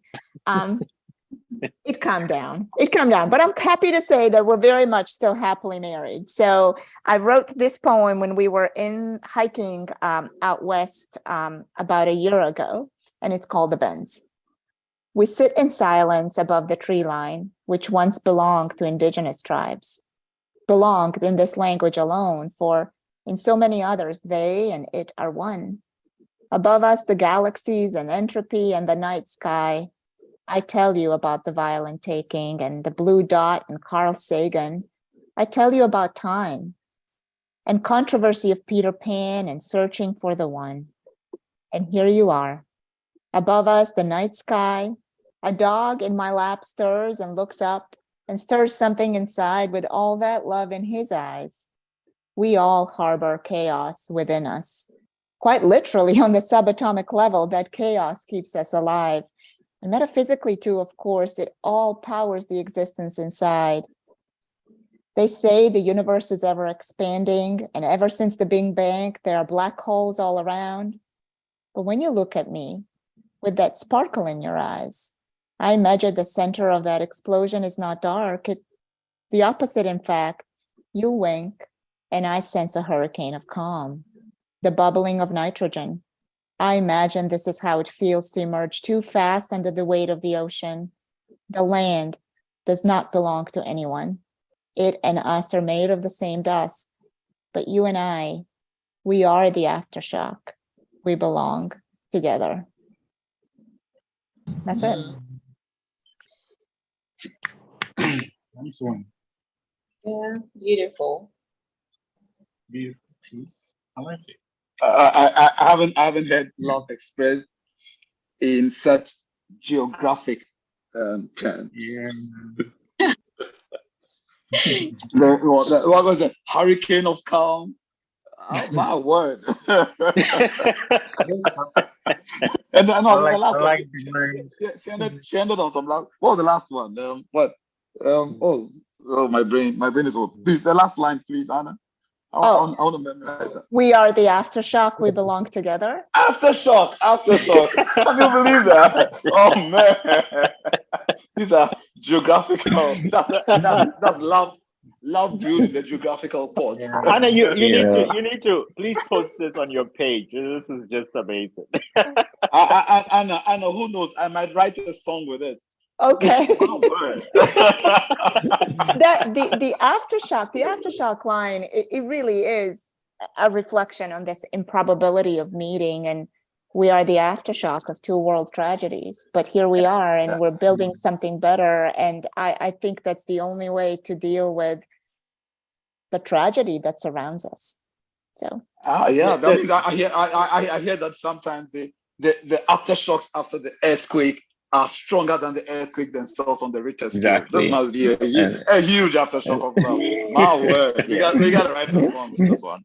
Then we have to memorize. We have to immortalize these words. Like I said, I've known Anna for a long time, and I know before she met Keith, she was in not a very happy place, And I was at her wedding, and I saw how happy she was, and she's been just radiant since that day. So I'm really happy for her, and what Keith has brought into her life. So happy anniversary again. thank you. And the aftershocks last much longer than the earthquake itself. So. Exactly. Nana, Well, yeah. can I make a comment? Oh, go ahead. This is the other Nana. Yeah, yes. Go ahead. Yeah, and a lovely poem. Just a point. Joe, Eben, and I belong to a writers' community in Accra called the Grotto. And normally we meet to share our writings and give feedback. And one of the things that we usually say in the Grotto is that sometimes when you are reading, you read a line and that sticks in people's heads. You don't need to add any other. Mm-hmm. So your last line, we are the aftershock. If I were editing, I wouldn't add that we belong together, because I think all of us went, oh, we got hit and we all remember. Then the next line or the ending or the second part of that line becomes an anticlimax. So just a comment for you to consider. Yeah. All right. I think my favorite line is the line that said we all have our chaos within us, and then the same chaos keeps us alive, or something like that. It was around that line. Quite ironic and then striking to have something that's chaotic but still finding love in the unlikeliest things, and that was a beautiful line, basically. Yeah, and just like Nana already said, there are certain pieces or there are certain lines that actually stick into your mind, and that is your takeaway, and that is my takeaway in that poem. Yeah. Thank you, everyone. I that's a great suggestion on the belonging together piece. I wanted to use that term because I started with talking about people owning land and saying the land belonged to them and wanting to. I'm going to work on that some more because I like. No, don't mess it up. Please don't mess it up, Anna. No. It's beautiful as it is. I may change it around just a little bit. I need to take this to heart. Okay. All right. Eben, it's your turn now. All right. So I'm actually doing the piece and the prompts. Okay. I'm doing a piece and a prompt. And then I titled this No End. Someday we will see it come. It will be clear and real to blind our sight. It will awaken our dread while awaiting eternal sleep. The memories will replay before our eyes when the last breath creeps. The curtains will be hefty to pull down. The words will be heavy on tongues to break the news. The end will be the beginning of a new journey and the close to another. The end will birth the heart of a newborn and arouse the love of a father. The end will cause a drop to tears and ignite the smiles of a mother. The end will make the two parents of a blessing. The flag will fly high and wave in the wind to mark the end of oppression and the beginning of a new nation. Men will gather their strength from dawn to dusk and run the race before them. Their minds will stand firm like their fierce fist in the air to mark their freedom. They will clad themselves in the confidence of building their land. They will have a bite of sovereignty in the end. Roses will grace the ambience of kisses, touches, cuddling, and midnight candles. Words will drip from the heart of a man than the waters of a double fountain. Mornings will vibrate passionately in the throat of a damsel as though Cupid struck a bell with his arrow. The end may see the veil roll up at the altar. The end may have burnt roses resting at the broken gates of a tainted love, love that one can't alter. The end will justify the means will justify the end. The end will bear the fruits will unravel the loot. They will appear in suits and sweet lips to promise the people castles. No doubt they will appear like angels and messiahs of a promised new dawn. They will taste power, feast on it greedily as crows do to the lifeless flesh of a goat. The end will be nowhere near the future they promised. The mess will drown the people till they perish, but these humans will still stretch the thumb to give the swindlers power again in the end while staying malnourished. The end will slow how productive our Bristols have combed the surfaces of the canvas. The painting will be nothing less of our lives in the days we spent. How great an artist our lives may be, how terrible an artist our lives may be, the end will be everything the frame can hold. And when the greatest of all time picks our frame in the heavens, I pray the end of his judgment will be cold. The end is really not an end, but a beginning to an end. The end is only a phase to many ends that never ends. Friendships will be made at the tables and the bond may stay strong or frail. Money will be made at the expense of sweat and it may slip away or be evident as an investment. Love will be made on cold, touching nights and the comments will birth a child or not. Books will be written at the end. Movies will be made in the end. Poems will be written at the end. But this poem has no end. Thank you.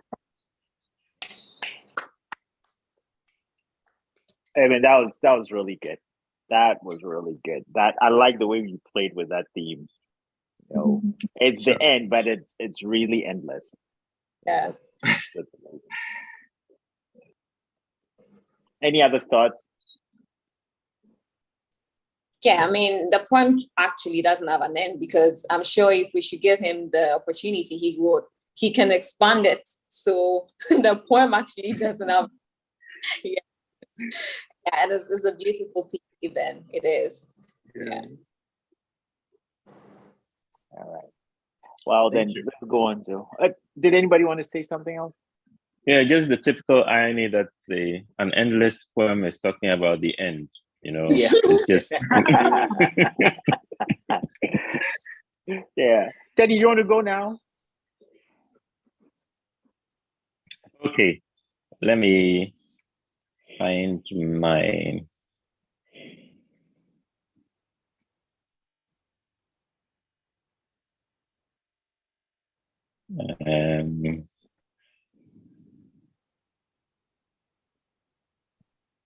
Oh, I had it ready to go. I can let Ace go whilst you get ready. Oh, no, it's okay. I have it. It's fine. All right. So I was at the end of. So I was flying out to JFK, and you know I'd gotten a Brookman's ticket, so I arrived at JFK in the morning, and my flight was supposed to be leaving at 11:50 p.m. So I spent the whole day just roaming around in the airport because getting out of JFK and going to New York and then coming back was going to be a lot of money spent on Uber and train and everything. So I spent quite a long time, you know, going around the airport.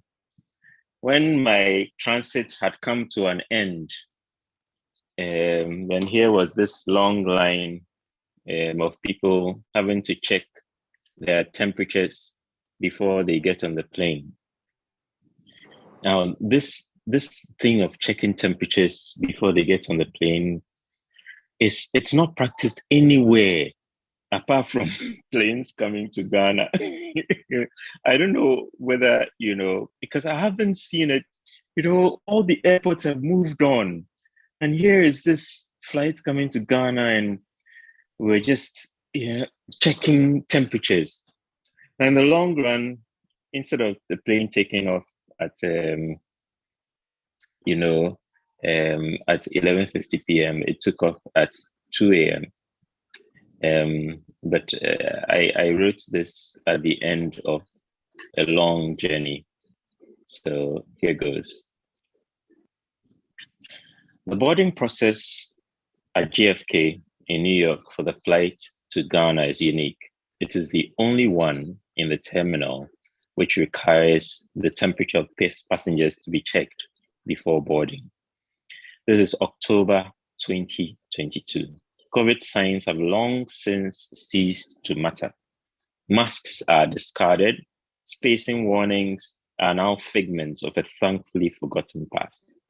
And yet, here is a long queue of people waiting for one masked young lady to point a temperature gun at each forehead and take and touch each boarding pass for a red stamp. There are automatic thermometers for this. There's even a facial recognition technology available so that temperatures are noted. After all, it's 2022, but none of this matters here. 2 whole years after all the data showed that temperature is irrelevant for COVID symptoms, scientific medicine and training must matter. In 1981, my mother noticed that one of my legs was swollen. It was the beginning of a painful journey in a country which has consistently underinvested in the learning of medicine and training. There was one wrong diagnosis that quite a number of doctors would make when my parents took me to the hospital. It was elephantiasis. Not only did it have a name that was difficult for a primary school boy to pronounce, it also meant repeated visits to a cold laboratory with bright lights in the middle of the night, because a causative organism for elephantiasis has a nocturnal habit. It comes into the bloodstream and can only be detected around midnight. I also had a fair share of trips to herbalists, spiritualists, and churches because all the tests in the hospital came up negative. In 1989, Prof. Ado started his dermatology clinic in Kolebu on returning from studies abroad. I don't know what occurred to my parents to take me to him, but that day would change my life. He told us the name for the condition I had, and then told us what the plan was going to be. He did not even need one laboratory test. His training had exposed him to the condition, and he knew exactly what to do. Scientific medicine and learning matters. 3 weeks ago, my team saw a young lady who has been having low back pain for 4 years. All the x-rays were normal. The CT scan was normal. She had been getting physio and pain relief, but this was not getting any better. She had begun to limp and was now weaker on one side. A week prior to seeing us, one bright doctor had finally requested for an MRI, and there was a huge tumor pressing on her spinal cord. We assessed her, but the location of the tumor pointed to devastating injury if something would go wrong during surgery. Our strategy was to use nerve monitoring to warn us if we were pulling on any vital nerves. Getting a whole team together to achieve this did take some time, but we did it. A day after her 7-hour surgery, she could lay flat in bed for the first time in years. She walked out of the hospital a few days later, intact. Scientific medicine and training matters. There are hundreds of young doctors sitting at home after their internship. Sometimes for months, they do not have jobs because there's no money to pay for their government salaries. There are many trained specialists in the public system who do not have what they need to work with or lack the required manpower support to actualize the potential of their training. The impact on individual health is significant, and there is much morbidity and mortality in our environment that is needless and preventable. With the right expertise in health available, I know a lot of people who would be alive or functional today, and the number keeps growing. In Ghana, this need is a gaping opportunity for private sector to take a big step. There is much to do to enable training, research, and service provision. It is no longer enough for private hospitals to provide outpatient services and primary health care with small pockets of specialty care. It's time to go big. The human resource is the best educated in the sub-region. It is time for new ideas. Thank you.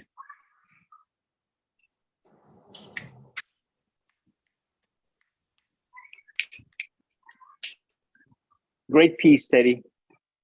Yeah, thank you. Your essays always, just take me back to why we did this in the first place. Right. And, thank you. I think that in a country with the most expensive weddings and funerals in the sub-region, we should do something about health. We really need to do something about health. And the old thing about governments doing health and things like that, I think it's dated now. We need more we need more skyscrapers, in the private sector dealing with health, rather than more Bentleys and Rolls Royces, which, truthfully, the number of Rolls Royces and Bentleys is just going up and up and up. I think we have enough money to start, one of the things that is so striking about the US, that you go to any big public hospital and you will see at least one skyscraper named after a private individual. I haven't seen any big building in Kolebu named after an individual. We have an ICU named after the First Lady. We need more. We need more of these things. Yeah. Teddy, Nana Redamo wants to know what does writing do for you? One senses your frustration and hope in your writings in equal measure. Do you write to ventilate? Well, I think one of the things that writing does for me, sometimes I see Facebook bring up something I wrote like 5 years ago, and I look at the write-up and I'm like, wow, that is insight that I didn't think I would have. It's like, wow, was that, well, so sometimes it's a reminder of how brainy one has been in the past. But also, I think writing is a special gift. The whole point of writing is to be able to sort of condense our thoughts into something that is reproducible for another person to see. Yeah. And the gift of being able to do that, I think, the gift of literacy in the first place is a blessing, because it enables things that would otherwise have been hanging in space to be put on paper, and to be put into something more concrete. So I think for me, just experiencing that blessing it's enough. It's enough. How do I put it? Impetus to keep going, and the fact that maybe something will happen. Yeah, my whole journey towards medicine and towards neurosurgery has been fueled by reading what people wrote. So I think chronicling my journey is also my responsibility, because it might help somebody.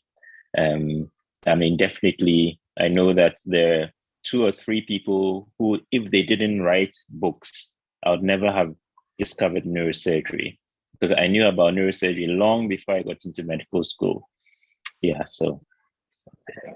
Thank you so much. Nana Rodonwan wants to know why we all write, but I think we'll keep that towards for the end, and we'll continue. Ace, are you ready to read now?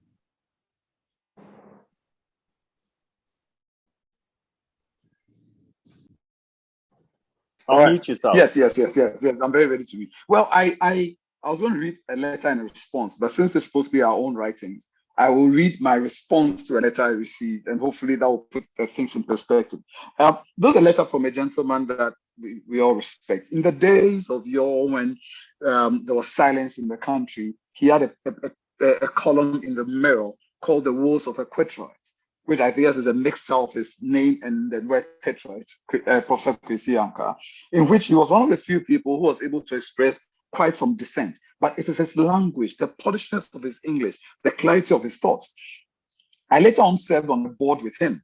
And as you know, I usually get fired from such boards. So I got fired from the board quietly, but I got to interact with him personally. And when our organization, Occupy Ghana, asked for a state of emergency in the mining areas to control the illegal mining, he wrote to me and explained that our rivers are dying.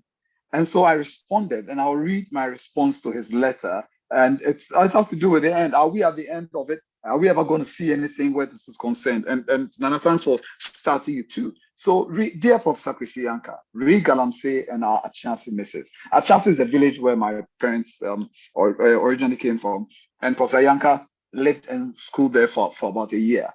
You did me a great honor by writing to me on the issue of Galamsey. And Galamsey is a nickname for illegal mining and the damage it has caused to our once pristine rivers, including my Brem. Brem is a famous river, now infamous river in the eastern region part of the country, the Achim area, from where my parents hail. I am humbled and flattered, not by the topic, but the fact that you even know my name. I hear the president has met with the National House of Chiefs and then with Metropolitan, Municipal, and District Chief Executives, MMDCs, in Kumasi on the Galamsey menace. Quote and unquote Galamsey menace. I may not necessarily agree with the countless Ghanaians who have, with some justification, cynically described these meetings as nothing ado about much. Sadly and excusably, a great number of our fellow citizens do not expect anything to come out of these meetings and see them as some window dressing that has been compelled by the substantial recent outcry against the menace and this government's embarrassing failed actions or inaction. While I welcome these meetings, I wish to add that several years ago, when Occupy Ghana, together with the Media Coalition Against Galamsey, was campaigning against and advocating for final action to stop this menace, together we declared 21st April 2017 a Red Friday in protest. That Red Friday that ended all Red Fridays. The media made noise about it. Public participation was so significantly negligible that we have not summoned the guts to call another Red Friday since that one. And all that these efforts earned were the studied deafness, practiced ineffectualness, and deliberate failure of the government and its appointees. I'm particularly intrigued that although the MMDCs were invited to meet the president, the same honorable invitation does not appear to have been extended to regional ministers and regional and district commanders of police. And why not? Footnote, I've been informed by the minister that the regional ministers were there, but it doesn't change anything. Sir, under the Constitution, regional ministers represent the president in the region and are responsible for the coordination and direction of the administrative machinery in the region. Likewise, each MMDC is responsible for the day-to-day performance of the executive and administrative functions of the district assembly and the chief representative of the central government in the district. In the same vein, the police regional and district commanders wield all the force of the Ghana Police Service as the primary law enforcement authority within their respective jurisdictions with legal power to stop crime and to arrest and prosecute suspected criminals. Under the Securities and Intelligence Agencies Act, all of these persons are part of the regional and district security councils, making them key players in our security architecture. Thus, together, they are vested and clothed with immense executive, administrative, political, and law enforcement power. You and I and the people of Ghana are justified in expecting that they would use their immense powers without the prompting of the president for the good of the nation, including putting an end to what the e-flyer of the meeting called a menace, but which the law simply calls a criminal offense. Their failure, neglect, or refusal to act to stop this crime either suggests or is evidence of gross incompetence, shocking ineptitude, or worse, criminal complicity. Their reward, they get to meet the president. But Prof, something unprecedented happened at the MMDC meeting. The president arrived at the meeting dressed in a black batakari with red trimmings to signify that his eyes are red like the eyes of a crab caught by the river, by the Brim River. And boy, was the president livid. He spared no one. He took no prisoners. Each regional minister, MMDC, or police commander in whose jurisdiction the menace exists was called forward and required to justify why he or she should not be summarily fired for gross dereliction of duty. Prof, it resembled your eye and not your being told. The people were terrified, cowering behind the chairs. The cold, conditioned air, palpably thick with sweat. The president was unrelenting, pulling no punches and barring no holds. He reminded them they are paid from the country's scarce resources and from the slim taxpayer funds to work in the interest of Ghanaians and not to just ride in flashy state-acquired and state-fueled state-of-the-art art vehicles or attend garden parties, funerals, outdoorings, and campaign rallies. They were reminded that public office is not a cakewalk and that being held account on the pain of being fired was what they had to live with every day until this matter is resolved. The meeting ended with the president tasking them to submit reports to his office within 5 working days, detailing all the areas in their jurisdiction where the menace is taking place with clear action plans on how they were going to stop them. Oh, Prof, I just woke up. I've been typing in my sleep again. I must have had another nightmare. And as usual, I don't remember the details of it. Prof, you have done me well with your letter. Increase my street creds. Let's have that lunch soon. My culinary preference will be violent mankeni fufu with Earl Green brown soup in Katinkontobe, with significant sun-dried and smoke-based representation from the beasts and mullets of our forests, the fish and crustaceans of our water bodies, if we can find any forests and water bodies. So the meetings have ended, and I'm expecting the usually nicely crafted press releases. But I'm not going to hold my breath on action. I hear dying for maximization is very painful. Thank you.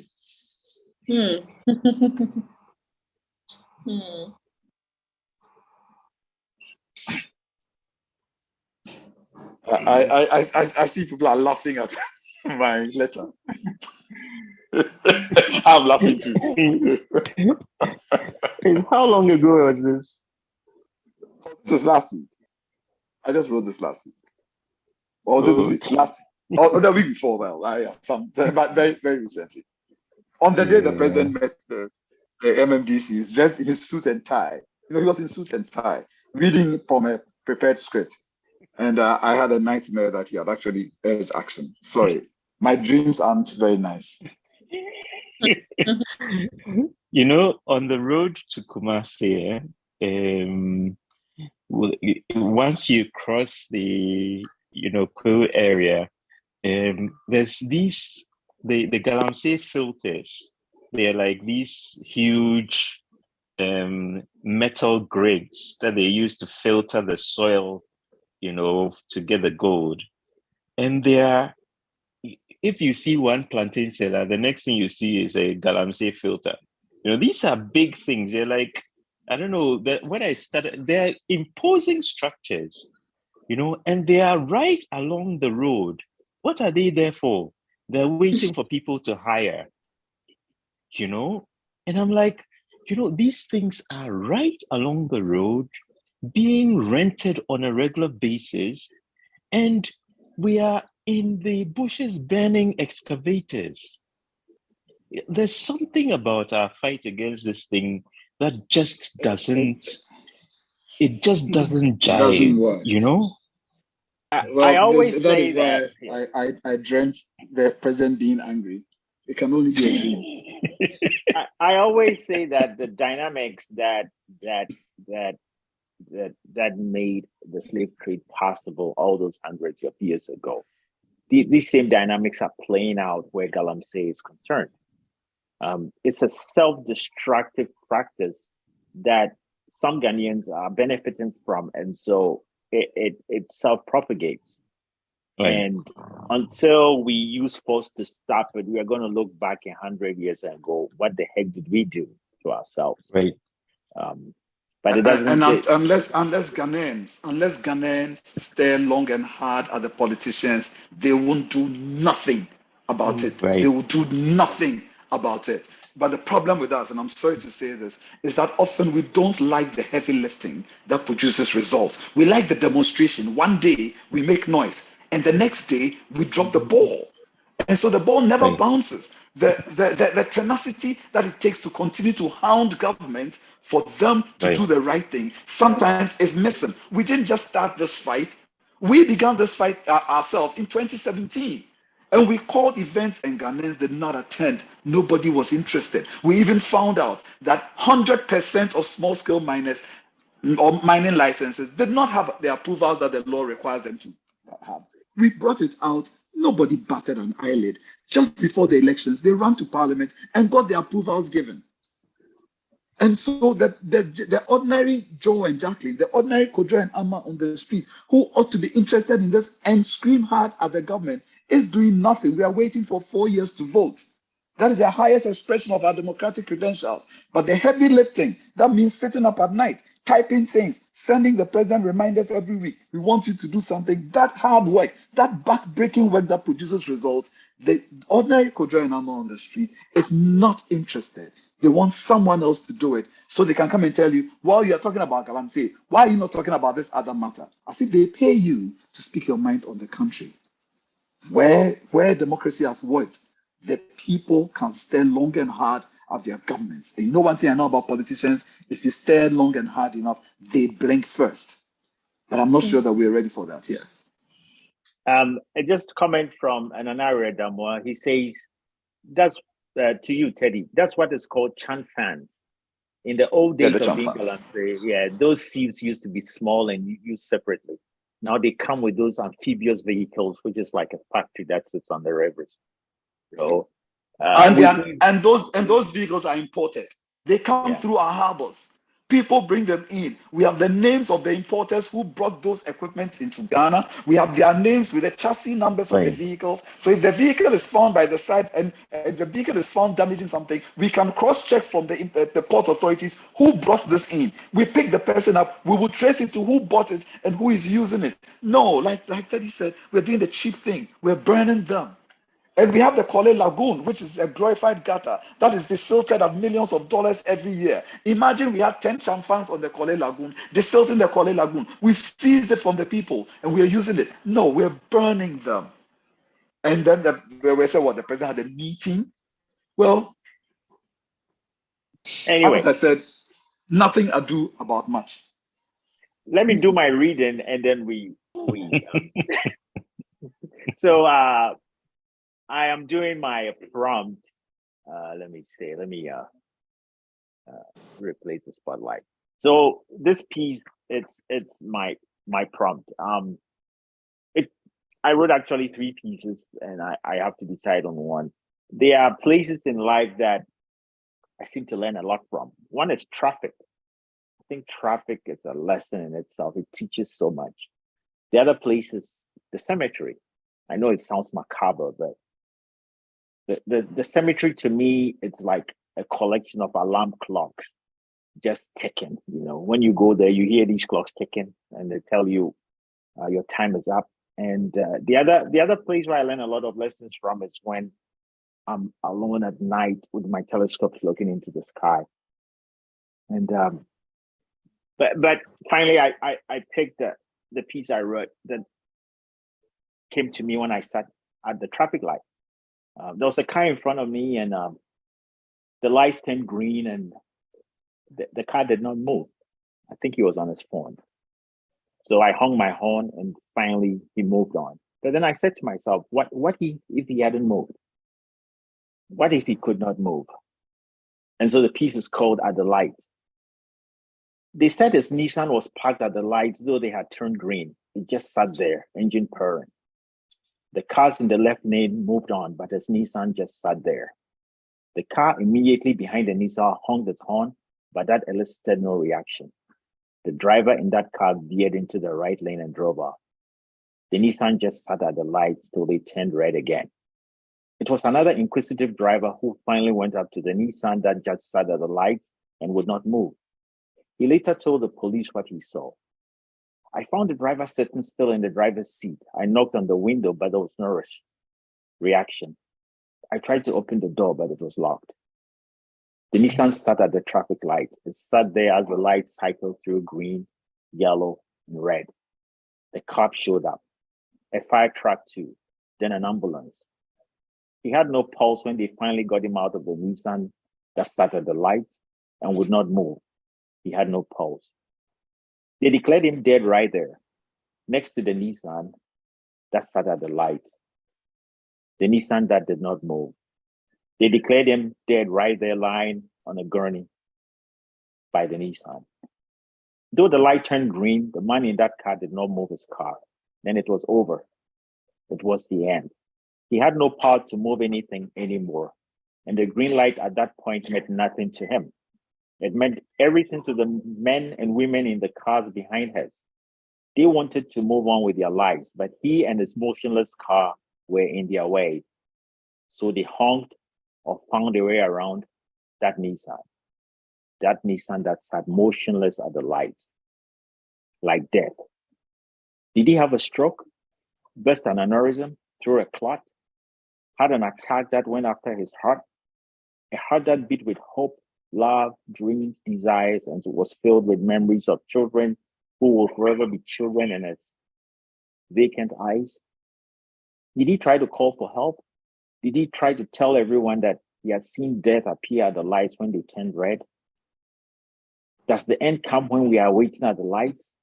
Does it come when we are waiting for the green light to move on with the business of life? Does it come when we least expect it to show?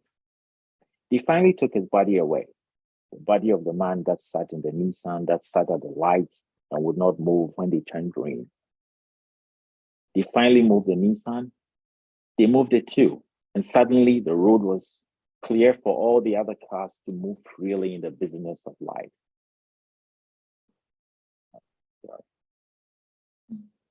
Suddenly, the Nissan was history. The man who sat in it was also history, and only known to those who loved and cared. For anyone else who came to those lights, where his Nissan stood motionless, he was unknown. But life went on, because even when life ends for some, it goes on for others. Thank you.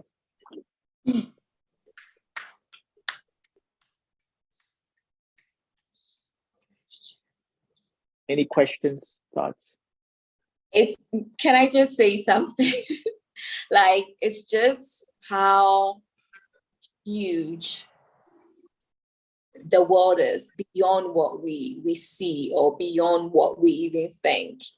And it's just an invitation for us to just consider that all of us have individual lives, but somehow our lives are interwoven into others, because it's so easy for us to lose sight of human beings, like the fellow human being as a whole entity. Because like I said, I was just imagining, I mean, sometimes when in the morning I'm rushing, like it takes me 2 hours to get to work because I live at a far place. And sometimes it's green, like you said, and the car is not moving. My first instinct is to just show my navigator and then try to move past that.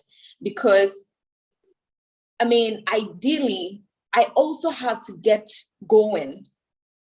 And so that is the thing about life. Like, I have to get going because I need to also get to work, and I have patients who are waiting for me. But what if at that moment, it is also somebody who is in need of whatever help that you are going to get. So, I mean, this piece is just, it's just like sort of like an awakening to some of the things that we can't see. This week, I wrote something on Facebook about a woman who came to do an ultrasound, and she's a Muslim woman, and then she was in a pink dress. And after doing her ultrasound, when I went to call her, I felt like she was nonchalant, like somebody who didn't want to do the scan. And often when people have been around for a long time, they sort of complain. So I thought that she was giving me an attitude, you know, but when we finished with the ultrasound and everything, and she was like, her husband would have been happy to know that like she had a baby. And I'm like, oh, but where is your husband? And she said, my husband passed away 2 weeks ago. And I felt like, oh my God, if I had used my judgment to judge this woman, I think I would have felt so bad because she didn't come in the way that I thought she could. And it's just an awakening. It's just like for us to just be a little bit aware, for us to just be a little bit open, not to think that we are just the only ones having something to do with our lives, but there are other people around us, like just open our eyes. Yeah, I think that's what I just want to say. Like we should just open our eyes a little bit and we will realize that there are so many things around us that are opening up to other people's lives and all that. Because man, we are all connected in one way. I don't know, but that is what I get from your piece. Yeah. Thank you. Well, I'll tell you a quick story along the same lines. Years ago, when I was a much better person, I used to lead music at church. And I was in a hurry to get to church because church started with music. And I saw a lady in the church who had a flat tire. She was also trying to get to church. And I said, should I stop to help her? But what about the music at church? And I don't want her to see me. And then I won't stop. So I turned my eyes away and sped past her to church. Now, if I ever believe that God speaks to people, I believe he said to me, shame on you. What are you going to do? And I felt such shame when I got to church. When I saw her, I couldn't own her. I think I went up to her and said, oh, I saw you, but I was coming to be but come on, if the person needs help, how about a phone call? Can you hold the fort for me while I help her fix her tire so she also can be at church?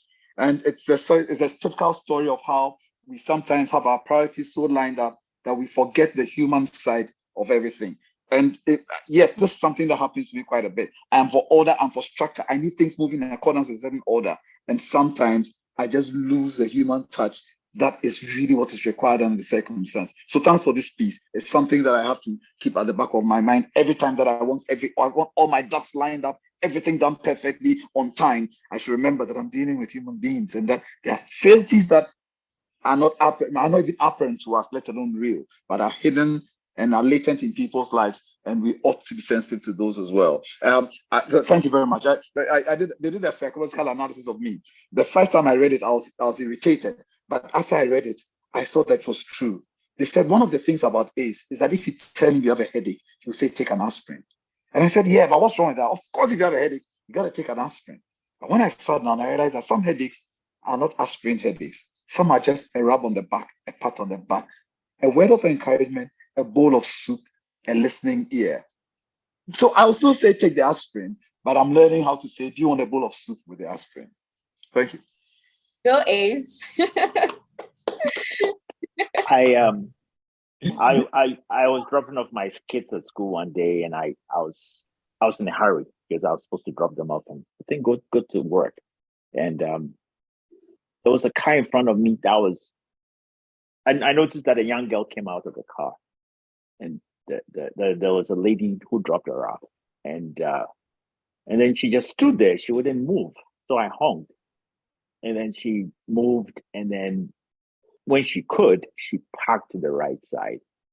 Something made me slow down and look over, and this woman was crying, just absolutely crying with tears going down her eyes and down her face, and I felt really bad for honking because whatever was going on with her was much more than my ability to get to work. And the traffic always, I think, gives us an opportunity to to see what's going on with humanity. In our hurry to get through the business of life, sometimes we don't only endanger ourselves, but we also fail to see what other human beings are going through. Okay. Anyway, yeah, and just that it's also a reminder of how thin the line is between being a regular human being and being an anonymous person. You know, and the fact that, you know, I can be driving along the road and then very quickly become nameless because I cannot produce, I cannot speak, I cannot, you know, say who I am, I can say where I'm from and things like that. And all that has to happen is for my ability to speak to be taken away, you know, and suddenly everything changes. So just as I was listening, a reminder on, you know, how very easily one can become a statistic, and yet, you know, how important it is to keep an eye out. I think I always say that Ghana is the best place to get a car breakdown, because there'll always be somebody coming to help. It's not exactly the same in other parts of the world, but just how quickly one can become, you know, a John Doe is what jumps out at me from the reading. well, we've come to the end of this session, and I have to say, I want to say thank you to everybody. It's just amazing where we've been and what we've delved into.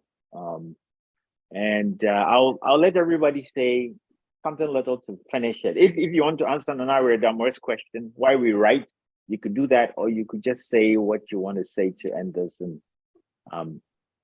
honestly, thank you all so much for the pieces. So let's start with Anna, because I think she needs to go. Thank you. This was wonderful. Was it 2 years ago we did this last? A year ago. Was in it just April. a year ago? Wow. Yeah. Yeah. Yeah.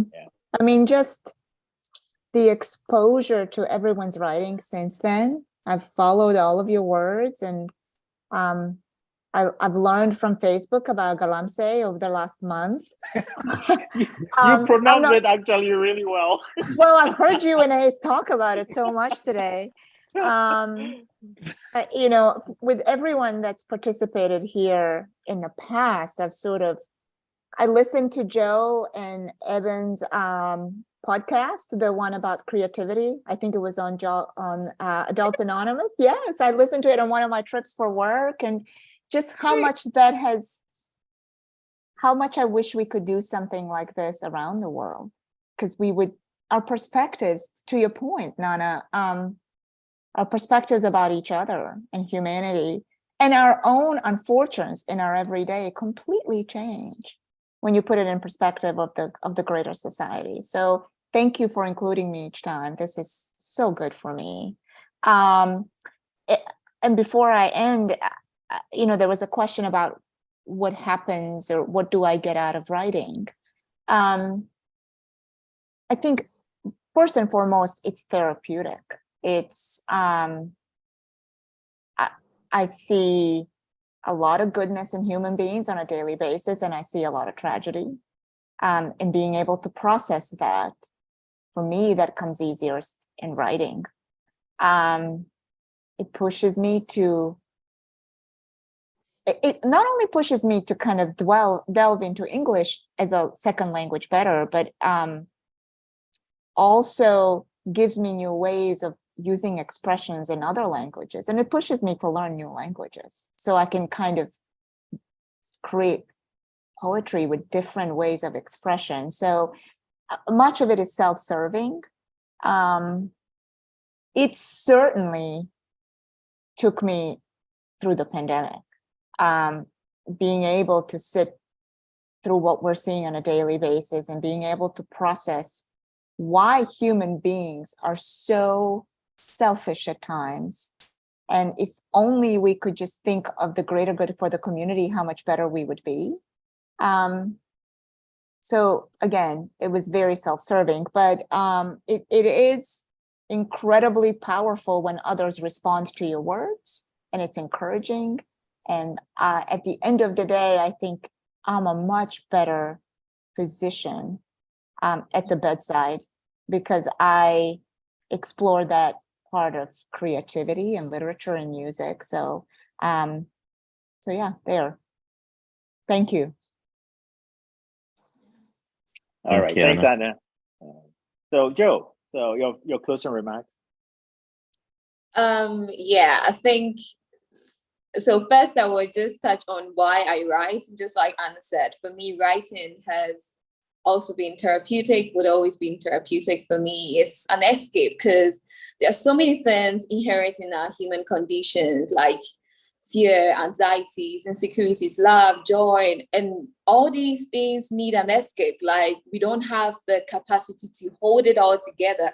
That's what people paint, people write music, people do whatever they need to do. And I am happy about the creative gift of writing, because when I write, I feel like there is an escape for me to liberate myself, even if my writing is to seek answers in questioning. I am liberated. It gives me this form of closure. Yeah, so for me, that has been the reason why I write. And yes, it's been amazing. I didn't even know that it was a year. I thought it was 2 years that we met, and it's been great. Like hearing different narrative. I mean, as a storyteller, narratives are something that invites you to see the world from other people's lens. Even if you don't know somebody, the way they write or the way they narrate their stories, an invitation to see how they show up in the world. And I mean, hearing from all of you is super amazing. And yeah, I've learned a lot, and I always look forward to this. Yeah. So thank you. All right. Ace, you want to give us your closing thoughts? Well, following from what everybody said, I write because I have a lot to say, and I don't get opportunity to speak much. And so, or I've decided not to speak much. And so I spend my time typing, writing. I can type on anything on my phone. I can type 20 pages just with the phone. And so I have a lot to say, and I have a lot to type. I'm glad to be in your honored and esteemed presence. The selection of writers and readers is from a very wide spectrum of professions, and we see everybody bring their perspectives of life to bear. I hope that those who listen to us are enriched, their experiences are enriched, and we can only do better. Thanks for the opportunity. Thank you, everybody. Awesome. Hey, Ted, you want to give some closing remarks? Well, I said quite a bit, so I'll just say thank you very much for bringing us together. Thank you for this special experience, and keep writing, and keep collaborating, keep pushing. And I'm encouraged by everybody to just keep going on, keep doing my best. Well, guys, thank you so much for being part of this. I read.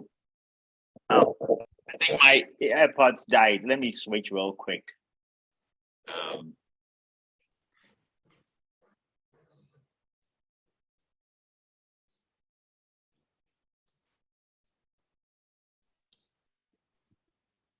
They're still muted.